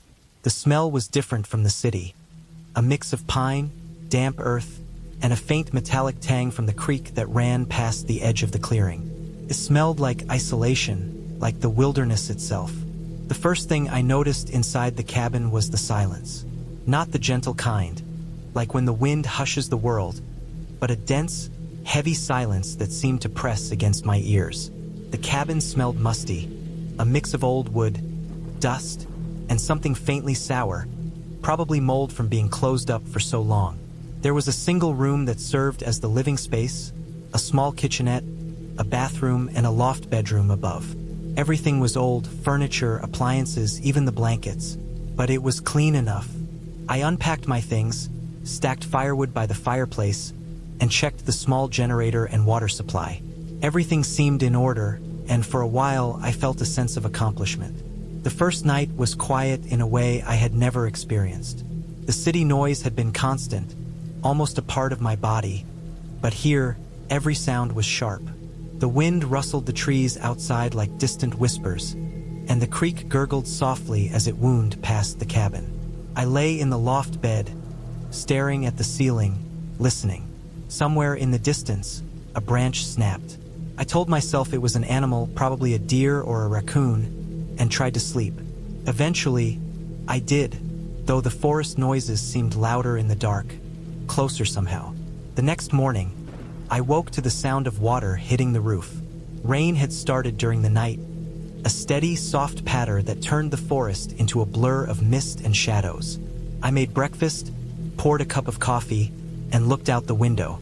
The trees were slick and glistening, and the creek had swelled from the rain. There was a strange beauty to it, almost hypnotic, but also something unsettling. The cabin felt farther away from the world than ever, and I realized how cut off I truly was. My phone barely worked, the signal bouncing between a single bar and nothing. Over the next couple of days, I settled into a routine. I explored the small trails near the cabin, keeping close to the creek and mapping out the area. I fished a little, cooked simple meals, and spent hours staring at the forest. It was peaceful, yet there was an undercurrent of tension I couldn't shake. Every crack of a branch or sudden rustle made me tense, my body reacting before my mind could rationalize it. I was alone here, completely. Then the first incident happened. It was late afternoon, around 4, when I heard something unusual near the cabin. I was chopping wood for the fireplace, my axe biting into the logs with a steady rhythm. A sound made me pause, a low, deliberate crunching of leaves, like someone walking slowly through the undergrowth. I froze, holding the axe midair. The sound stopped. Then it started again, moving along the perimeter of the clearing. My stomach tightened. I knew no one should be here. There were no other cabins for miles, and the roads were impossible to navigate without notice. Whoever or whatever it was, they had walked a long way. I did not go outside. I moved quietly to the window and peeked through the grime. The trees swayed in the wind, shadows shifting. I thought I saw a figure, but it disappeared almost immediately. My mind tried to explain it. Maybe a deer on 2 legs, maybe a trick of the light, but the unease lingered. That night, I double-checked the locks, barricaded the doors with furniture, and slept in the loft with a heavy blanket, axe within reach. The next morning, I discovered footprints. They were large, human, and fresh, pressed into the soft mud by the creek.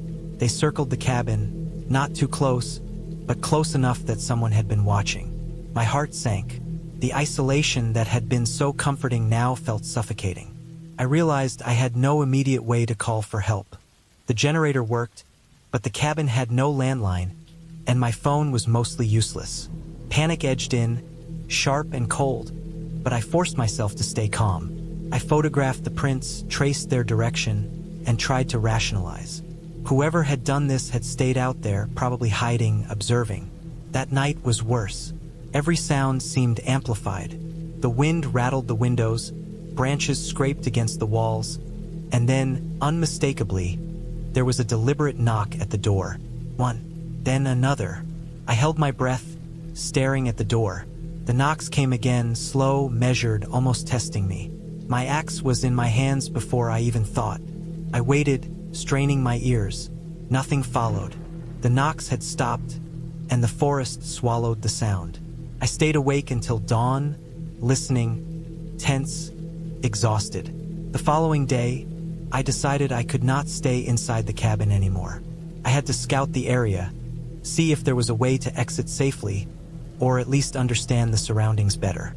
I packed a small bag with essentials: water, food, my pocket knife, flashlight, and left the cabin cautiously. I moved along the creek, staying low, using the trees as cover, scanning constantly. The forest was dense, but I noticed something strange. Marks on trees, small scratches at odd heights, as if someone had been trying to mark a path or intimidate me. I kept moving, following the creek downhill, hoping it would lead to a road or a clearing. Hours passed. My legs ached. My clothes were soaked from the rain-soaked underbrush, and the sky was turning gray. I kept my senses sharp, hearing every whisper of movement, every faint crack. Then, I stumbled upon a small campsite hidden in the trees, with remnants of a fire, some cans, and a tattered tarp. The site looked abandoned, but it confirmed my worst fear. I was not alone in this forest. Someone had been here, maybe even watching the cabin when I left. My heart pounded. I traced my steps back to the cabin as fast as possible, careful not to make noise, my mind racing with possibilities. Back at the cabin, I fortified it as best I could. I moved furniture against doors, checked the windows, and arranged items near my sleeping area for protection. I realized I could not just sit and wait. I had to be ready for anything. That night, the knocks returned, more insistent this time, followed by muffled movement outside.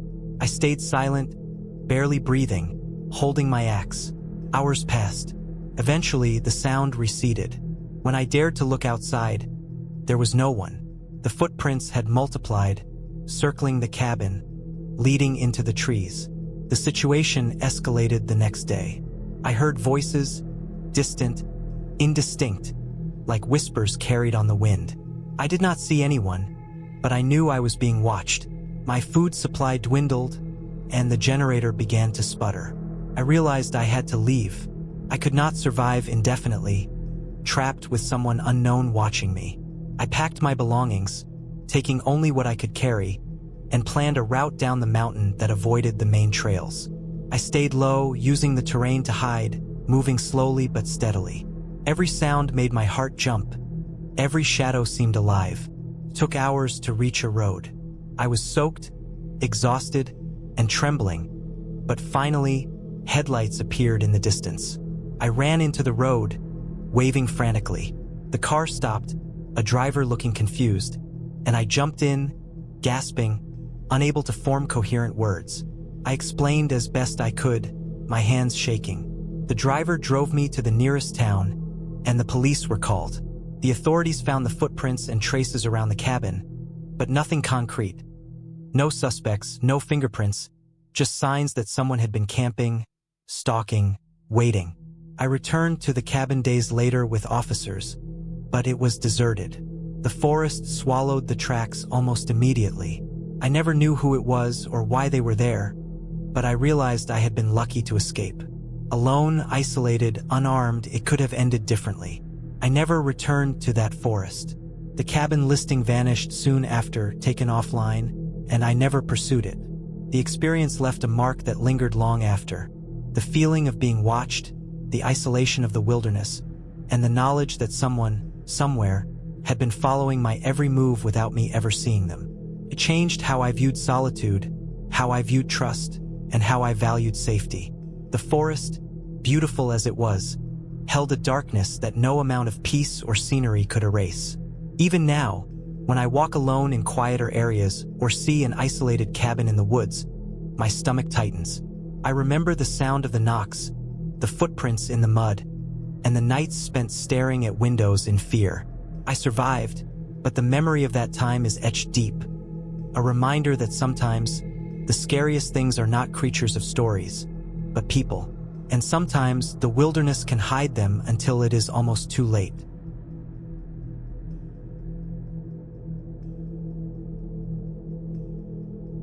I had always liked the idea of escaping the city. The constant hum of traffic, the pressure of deadlines, the endless notifications on my phone.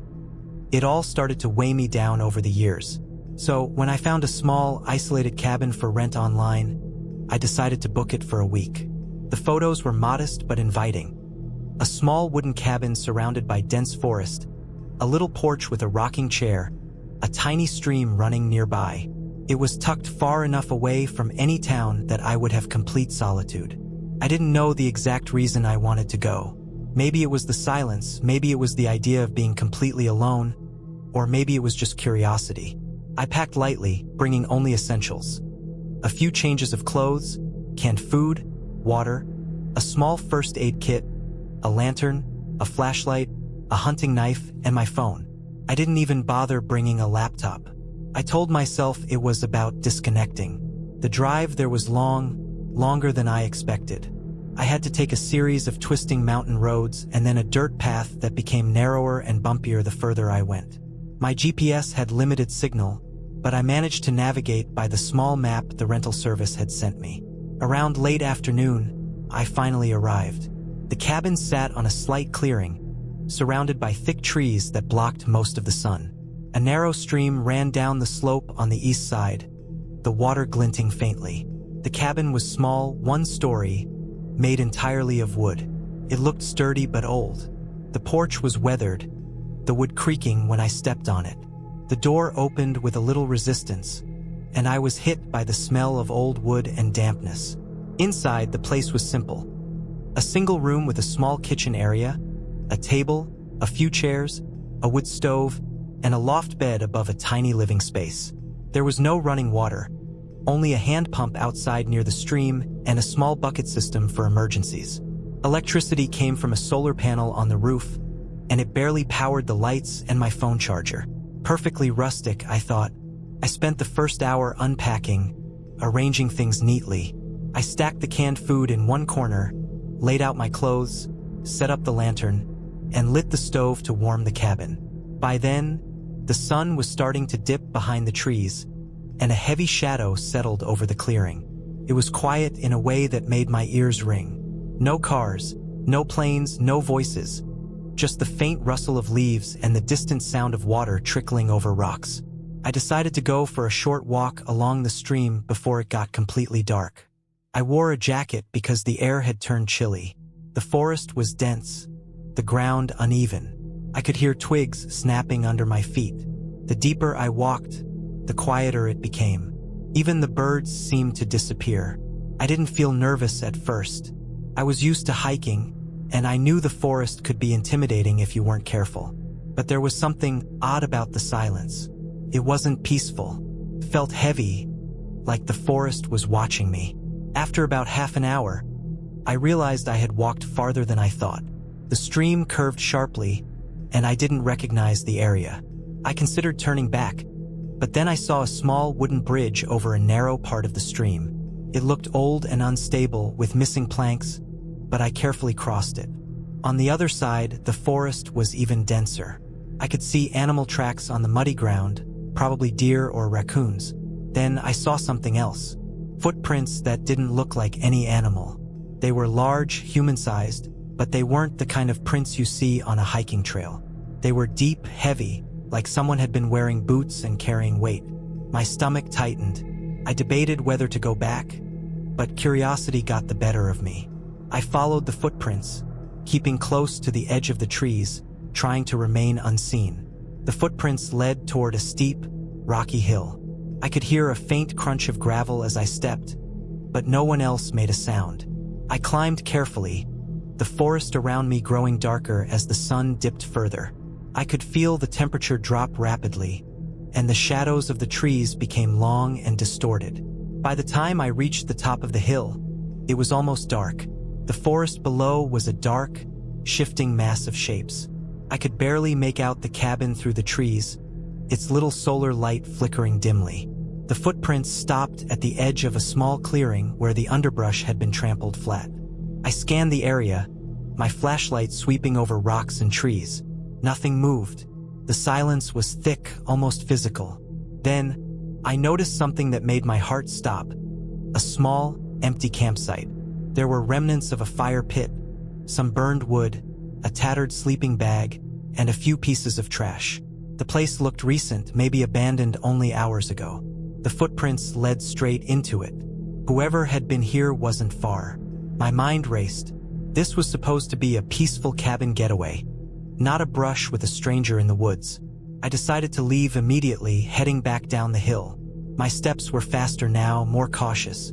Every snap of a twig, every rustle of leaves made me jump. I kept the flashlight on, scanning constantly. When I finally made it back to the cabin, darkness had fully settled. I locked the door, even though there was only a simple latch, and drew the curtains over the windows. I sat at the table, trying to calm down, feeling my pulse in my throat. I didn't sleep that night. Every small sound, leaves against the walls, the creak outside, the wind in the trees, made me tense. Around midnight, I heard something else. A faint thump on the porch. My stomach sank. I grabbed the flashlight and the knife and moved to the door. I shone the light across the porch. Nothing. Then another thump from a different spot. Whoever it was, if it was someone, they were moving around the cabin. I didn't see anyone, but the sounds were deliberate, heavy, like boots on wood. I stayed in the corner of the room, holding the knife, my ears straining. I thought about calling the police, but the signal was weak. 1 bar. Not enough for a call. I felt trapped. The sounds continued for hours. At times, they were on the porch, at times in the woods close by. Couldn't sleep, couldn't rest. I sat motionless, trying to listen for patterns, trying to figure out if they were circling the cabin. The night felt endless. By morning, the noises stopped, leaving only the natural sounds of the forest. I didn't move until the sun rose fully, turning the cabin from a shadowed shell into a warm, wooden box. I stepped outside carefully. The porch was empty, but the ground was disturbed. Someone had left footprints. They ended abruptly at the edge of the forest. Whoever it was had been close, maybe even peered through the windows. I packed up immediately, deciding I wasn't staying another night. I filled my water bottles, grabbed my bag, and locked the cabin. The walk back to the road was nerve-wracking. Every rustle, every bird call, every snapping twig made me flinch. I kept checking behind me. The footprints from the night before were still faintly visible on the dirt trail, but nothing followed me. After nearly 2 hours, I reached the dirt road and finally got a signal on my phone. I called the rental service to let them know I was leaving early and why. They sounded concerned, offering another cabin, but I refused. I just wanted to get back to civilization. I started driving down the mountain road.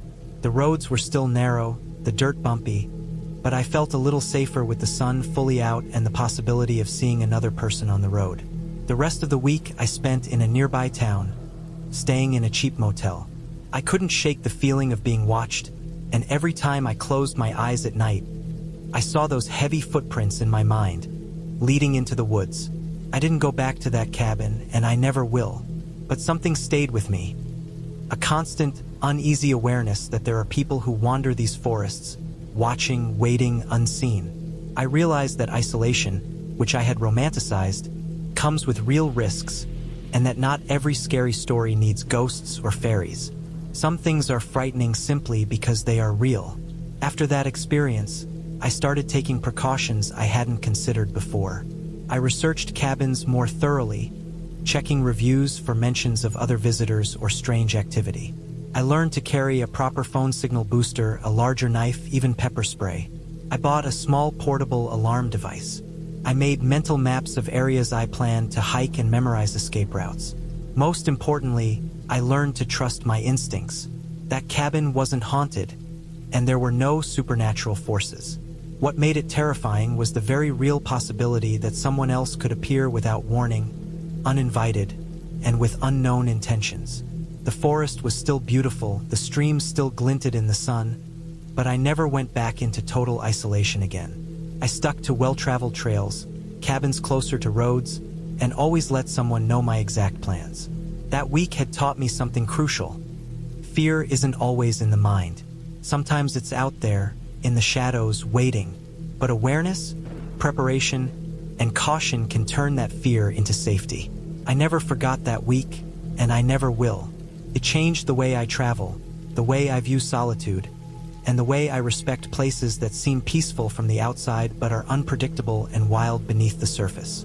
Even now, years later, I think about that cabin whenever I hike near dense forests or see a small, isolated structure in the distance.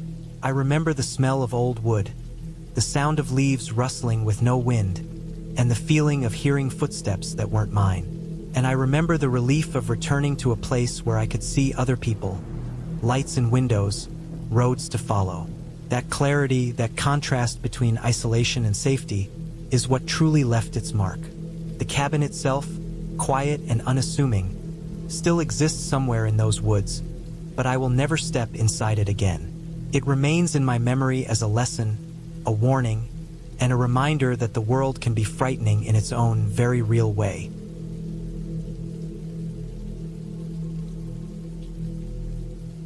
I had planned the trip for months.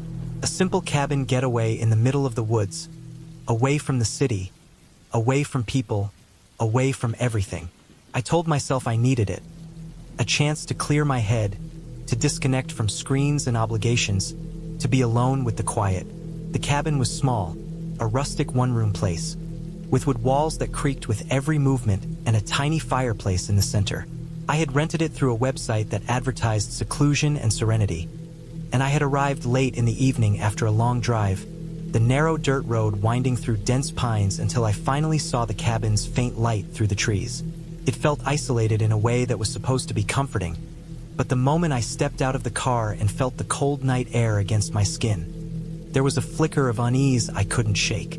The first night was relatively uneventful.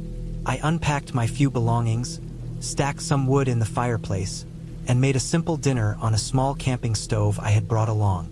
The cabin smelled of old wood and damp earth, and every creak made me jump at first. But by midnight, I had forced myself to relax, lying on the narrow bed and listening to the wind through the trees. The forest was alive, but it was far enough away that the sounds felt distant and manageable. I drifted to sleep, thinking that tomorrow would be different, that I could finally enjoy the quiet. I woke to the sound of rain, not a drizzle, but heavy, relentless sheets of it hammering the roof. I looked outside the window, which was streaked with water, and could barely make out the shadows of the pines through the gray haze. I had planned to hike that day, to explore the small trails around the cabin, but the weather had other ideas. Instead, I spent hours sitting on the bed, staring at the rain, reading a worn paperback I had brought along. There was something hypnotic about it, the way the drops tapped on the wood and the wind whipped through the branches. I felt both safe inside and uneasy about the power of the storm outside. It was late afternoon when I noticed something odd. The door latch had a thin layer of mud on it, fresh and soft as though someone or something had brushed against it. My stomach tightened. The cabin was supposed to be empty. I checked the windows. They were all closed, locked as I had left them. The rain had made the ground around the cabin soft, and I could see faint tracks near the door, shallow and uneven, leading off into the trees. I told myself it was an animal, maybe a deer or a raccoon, but the shape of the tracks didn't match any I knew. There was a hollowness in my chest, a tightening feeling that grew the longer I stared at the door. I locked it again and moved away, trying to distract myself. Still, every creak of the cabin, every gust of wind, made me glance toward the door, heart racing. By the next morning, the rain had stopped, leaving a thick fog clinging to the forest floor. I decided to hike despite my unease, thinking the exercise would calm my nerves. I followed a narrow trail that led away from the cabin, stepping carefully over slick roots and stones. The forest was silent in a way that felt unnatural. Normally, even after heavy rain, birds or insects make some noise, but here there was nothing. I passed a small stream and bent to drink, noticing that the water was murky from the storm, yet still flowing cleanly. I started to relax, telling myself I was overthinking things. After all, I had spent countless nights in the woods before and never felt anything like the tension gnawing at me now. I returned to the cabin in the late afternoon, exhausted but soothed. As I approached, I noticed another detail that set my heart racing. The firewood I had stacked neatly the night before was scattered. Not far, just a few logs out of place, but enough to be noticeable. I hadn't seen any animals around, not even birds, which made it stranger. My rational mind tried to explain it. Maybe the wind had knocked the stack over, but the logs were too heavy and positioned too strangely for that. Unease settled over me like a cold weight. I checked the cabin carefully. Nothing seemed broken inside, but I made sure to lock the door and double-check the windows. Still, the feeling lingered. That night, sleep came fitfully, punctuated by the sound of branches scraping the roof and the occasional bump or thud outside that I could not identify. The next day, I woke early and resolved to spend the day inside. I wanted light, structured tasks to distract me. I cleaned the cabin, organized supplies, and even did a small inventory of the food I had brought. Around mid-morning, I noticed the mud again, this time smeared on the side of the cabin near the back door. Fresh. Someone had been here. The realization hit me in a rush, sharp and suffocating. It wasn't an animal, it wasn't the wind. Someone had approached the cabin while I slept. My hands shook as I locked every door and window, and I considered leaving immediately, but the nearest town was hours away. I had no signal on my phone, only patchy moments where a weak bar appeared. I could not call for help reliably. My heart pounded in my chest as I tried to plan. I could stay in the cabin, fortifying it as best I could, or risk going out into the foggy, empty forest to find help. Both options felt dangerous. I decided to stay. I moved furniture in front of the door, barricading it as best I could with the limited items in the cabin. I kept a heavy kitchen knife in my hand at all times. The day crawled by, each sound amplified. A branch scraping against the roof sent me jumping. The wind whipping through the trees felt like something alive, watching. Shadows in the corners of the room made me flinch. I refused to look out the windows, but I could not stop hearing the soft, almost imperceptible crunch of footsteps outside. I spent hours imagining the worst, trying to prepare for someone breaking in. I thought about where I would hide, how I would defend myself. Time stretched endlessly. By late afternoon, the footsteps stopped. Silence fell over the cabin and the forest outside. My tension eased slightly, but I did not trust it. I could hear my own breathing, loud and ragged, my heartbeat echoing in my ears. Hunger gnawed at me, but I could not bring myself to eat, not while the possibility of someone or something lurking outside remained. As night fell, the darkness pressed against the windows. I stayed in the center of the room, knife in hand, waiting for any sound. Around midnight, the sound came, a faint scratching, coming from the back of the cabin, where the mud had been smeared earlier. My stomach dropped. I gripped the knife tighter and moved slowly toward the sound. My eyes adjusted to the darkness, and I could just make out shadows moving outside. Someone was circling the cabin, methodically, patiently. My mind raced. I considered screaming, but without a signal or anyone nearby, it would accomplish nothing. I needed a plan.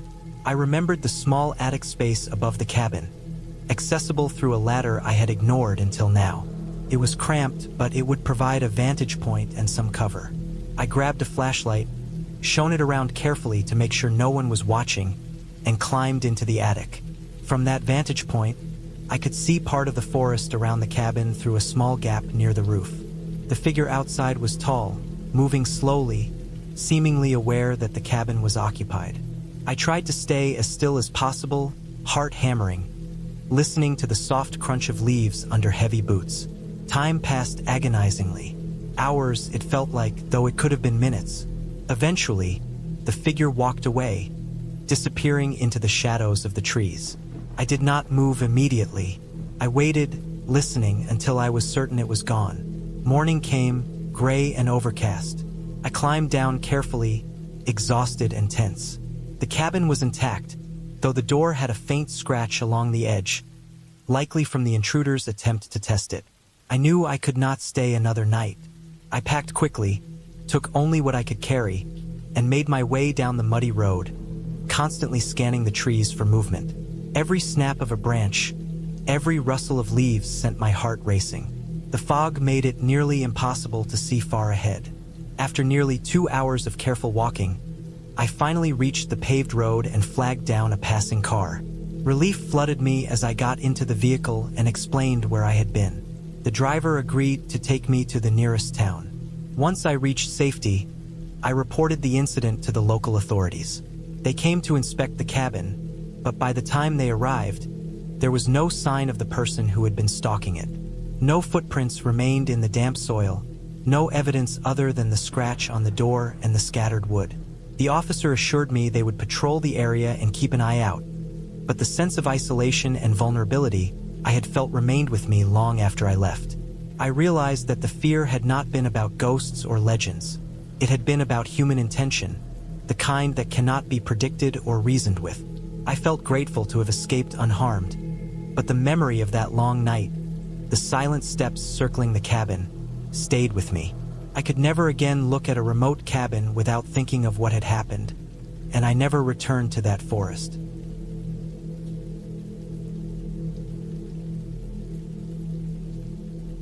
It started as a trip I had been planning for months, a simple retreat away from the noise of the city. I had found a small cabin through an online listing, tucked deep in the forest of northern Washington, miles away from the nearest town. The pictures showed a modest, wooden cabin with a porch, surrounded by towering pines and a river that glistened in the sunlight. I thought it would be perfect for a week of solitude, reflection, and reading. I had never stayed in a remote cabin alone before, but the idea excited me. The forest called to me with the promise of calm and isolation. I had no idea how wrong my assumptions would turn out to be. The drive there was long, taking nearly 6 hours from the city. The first 3 hours were on highways, smooth and predictable. The last stretch was all narrow, winding roads that cut through dense forests. The GPS kept warning me of low connectivity, but I assumed it was just a routine inconvenience. The sun was beginning to set as I reached the dirt path leading to the cabin. The trees seemed taller here, their shadows stretching across the road in patterns that made the air feel heavier. When I finally reached the cabin, the sight was even more beautiful than the pictures. The wooden structure was old but sturdy, with moss creeping along the edges of the roof and ivy clinging to the walls. There was a small porch with a rusted metal chair, and beyond that, the river sparkled faintly in the twilight. I parked the car and stepped out, the cold air biting my face. The silence was immediate and deep, the kind of quiet that presses against your ears, making every small sound, like the rustling of leaves or a distant bird call, startle you more than it should. I unloaded my things, carrying my backpack, sleeping bag, and supplies into the cabin. Inside, the smell of old wood and faint mildew mixed with the pine from outside. The floorboards creaked under my weight, and the windows were thick with dust, though they let in a surprising amount of light even as darkness fell outside. There was a small kitchen area with a wood stove, a table with 2 chairs, and a single bedroom with a mattress that looked usable if not exactly comfortable. The bathroom was tiny, but functional, with a small sink and a shower that ran on a tank of water in the back. I spent the first night getting everything set up. I lit the stove, boiled some water, and ate the trail mix I had brought along. The wind outside picked up, whistling through the trees and banging gently against the cabin walls. I had expected that. It was part of the charm of staying in such a remote place. But even then, I remember feeling a little uneasy, as if the forest was watching me, not in any mystical sense, but simply with its presence. The isolation was heavier than I had anticipated. The first few days were uneventful. I spent them hiking along the trails, sitting by the river, and reading books I had packed. The forest was alive with birds, squirrels, and the occasional deer. I collected firewood, cooked simple meals on the stove, and felt a strange but satisfying sense of self-sufficiency. I told myself that this was exactly what I needed. Time alone to think, to disconnect, to breathe. But beneath that, there was always a creeping awareness that I was completely alone in an environment where help would be hours away, if not impossible to reach at all. It was on the 4th day that things began to feel off. I woke early, as I usually did, to a mist that had settled over the river and surrounding forest. The kind of mist that makes the world seem smaller and quieter. I walked outside to take it in, and that's when I first noticed something unusual. Footprints in the soft mud near the riverbank. They were human, no doubt, but I didn't recognize them. They weren't mine, and they didn't belong to any hiker or ranger I had seen in the area. My stomach sank a little. I told myself it could have been hunters from earlier in the week, though I had seen no evidence of anyone in the area, not even vehicles. I went about my day, trying to ignore it. I hiked further than usual, following a trail that led deeper into the forest. The woods were dense, and the sun barely penetrated the canopy. The path was rough, with roots and fallen branches making walking difficult. I kept thinking about the footprints, though I tried to convince myself that I was overreacting. By late afternoon, I returned to the cabin, tired but relieved. The footprints were gone, or at least I didn't see them again near the cabin. That night, the wind was stronger, rattling the windows and making the chimney pipe groan. I tried to sleep but kept waking to the sound of something outside. A branch snapping, leaves rustling, Footsteps, perhaps, though every time I strained my ears, I couldn't be sure. I told myself it was an animal, maybe a deer or a raccoon, but deep down, I knew the sound had a different rhythm, a weight and pattern that didn't belong to the forest creatures I had seen. The fifth day brought rain. Heavy, relentless rain that turned the dirt road into mud and made the river swell. I stayed inside, reading and trying to ignore the weather. It was in the afternoon, during a pause in the rain, that I heard it. The unmistakable sound of a door handle rattling. My cabin door wasn't locked in the traditional sense. It had a simple latch, but I had left it closed. I froze, staring at it. The handle rattled again, slowly, deliberately. My heart pounded in my chest. I gripped a heavy metal pan from the stove, ready to defend myself if necessary. Minutes passed. No one came in. I told myself I must have imagined it. Maybe the wind was doing something strange to the latch. But the sound was too precise, too intentional. And then I heard a soft thump from the back of the cabin, near the kitchen window. I didn't see anyone outside, but the sound was real. My hands shook as I moved toward the window, looking through the rain-streaked glass. Nothing, just the forest, silent and endless. The rain continued into the evening, and the night felt impossibly long. I stayed awake, listening, eyes wide, every creak and groan of the cabin setting my nerves on edge. I kept telling myself it was the wind, the rain, the old structure settling. But I didn't sleep much, and by morning, I felt drained and tense. The next day, the mud outside had hardened, but I immediately noticed something alarming. More footprints. Not just near the river, but circling the cabin, moving around the sides and toward the backwoods. They were fresh. Someone had been here while I slept. Panic settled in. I checked the doors and windows. Everything was still intact, the latch on the door in place, no signs of forced entry. I was completely alone and yet completely exposed. I decided to leave, but the rain had made the road impossible to navigate. My car was parked on a slight incline, and I couldn't risk sliding into the mud or losing traction on the slippery path.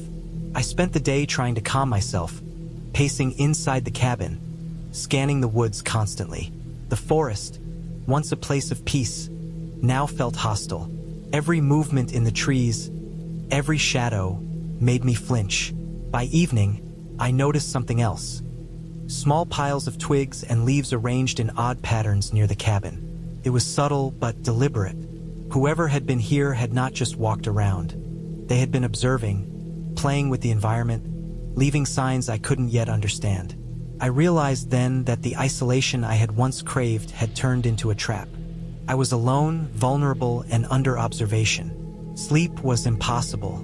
I stayed up all night, sitting in the middle of the cabin with the pan in hand, listening as the forest whispered outside. I could hear branches snapping far away, and at times, faint footsteps close by, just beyond the windows. I didn't know if it was a single person or multiple people, but the thought of someone watching me while I slept made my skin crawl. The next morning, I made a plan. I would leave at first light, regardless of the road conditions. I packed quickly, double-checking the locks, grabbing everything I could carry. The footprints were still there, circling the cabin, almost like a warning. I tried to stay calm, but my hands shook as I walked toward the car. The forest seemed unusually quiet, the absence of birds and animals making the air feel heavier. The drive back was nerve-wracking. I moved slowly, gripping the wheel tightly, eyes scanning the forest constantly. Every shadow looked like someone waiting. At one point, I thought I saw a figure standing among the trees, but when I blinked, it was gone. The narrow roads offered no escape if someone wanted to confront me. After what felt like hours, I finally reached the highway. Relief washed over me. The isolation was over. The city lights, the distant hum of traffic, everything felt like safety incarnate. I didn't stop until I reached a gas station and filled the tank, glancing nervously into the forest behind me, half expecting to see someone following. There was nothing. Looking back, I realized the experience had changed me. The forest, the cabin, the isolation, all of it had seemed like a retreat, a chance to reconnect with myself. But what I hadn't understood was how vulnerable solitude could make you. and how small details, footprints, misplaced twigs, subtle sounds, could create a horror far more intense than anything supernatural. I never returned to that cabin. I reported the footprints and odd signs to the local authorities, but there was nothing they could do. The area was remote, and by the time anyone investigated, any evidence had vanished. I kept thinking about what could have happened if I had slept, if I had left the cabin unsecured. The thought haunted me for months. Eventually, I found a safer way to enjoy solitude, sticking to populated trails and cabins with neighbors close by. But the memory of that week lingered, a reminder that isolation can be beautiful and dangerous at the same time. The forest had been indifferent, yes, but the presence of another human, unseen and observing, had turned it into a trap. I had survived, I had left, and I had learned that solitude is not always freedom, it can be exposure. Years later, I returned to the same region, but I never tried the same remote cabin. Instead, I hiked along crowded trails, smiled at other hikers, and stayed within sight of signs of civilization. I understood that safety is not just about avoiding danger. It's about awareness, preparation, and respect for the environment and its hidden realities. The forest remained beautiful, but I never forgot the fear, the adrenaline, the unrelenting awareness of being watched, alone, and completely exposed. It was a harsh lesson in caution, one that I carry with me to this day, a story of survival, of realistic fear, and of how the human element, unseen, unpredictable, and potentially dangerous, can make even the most serene place terrifying.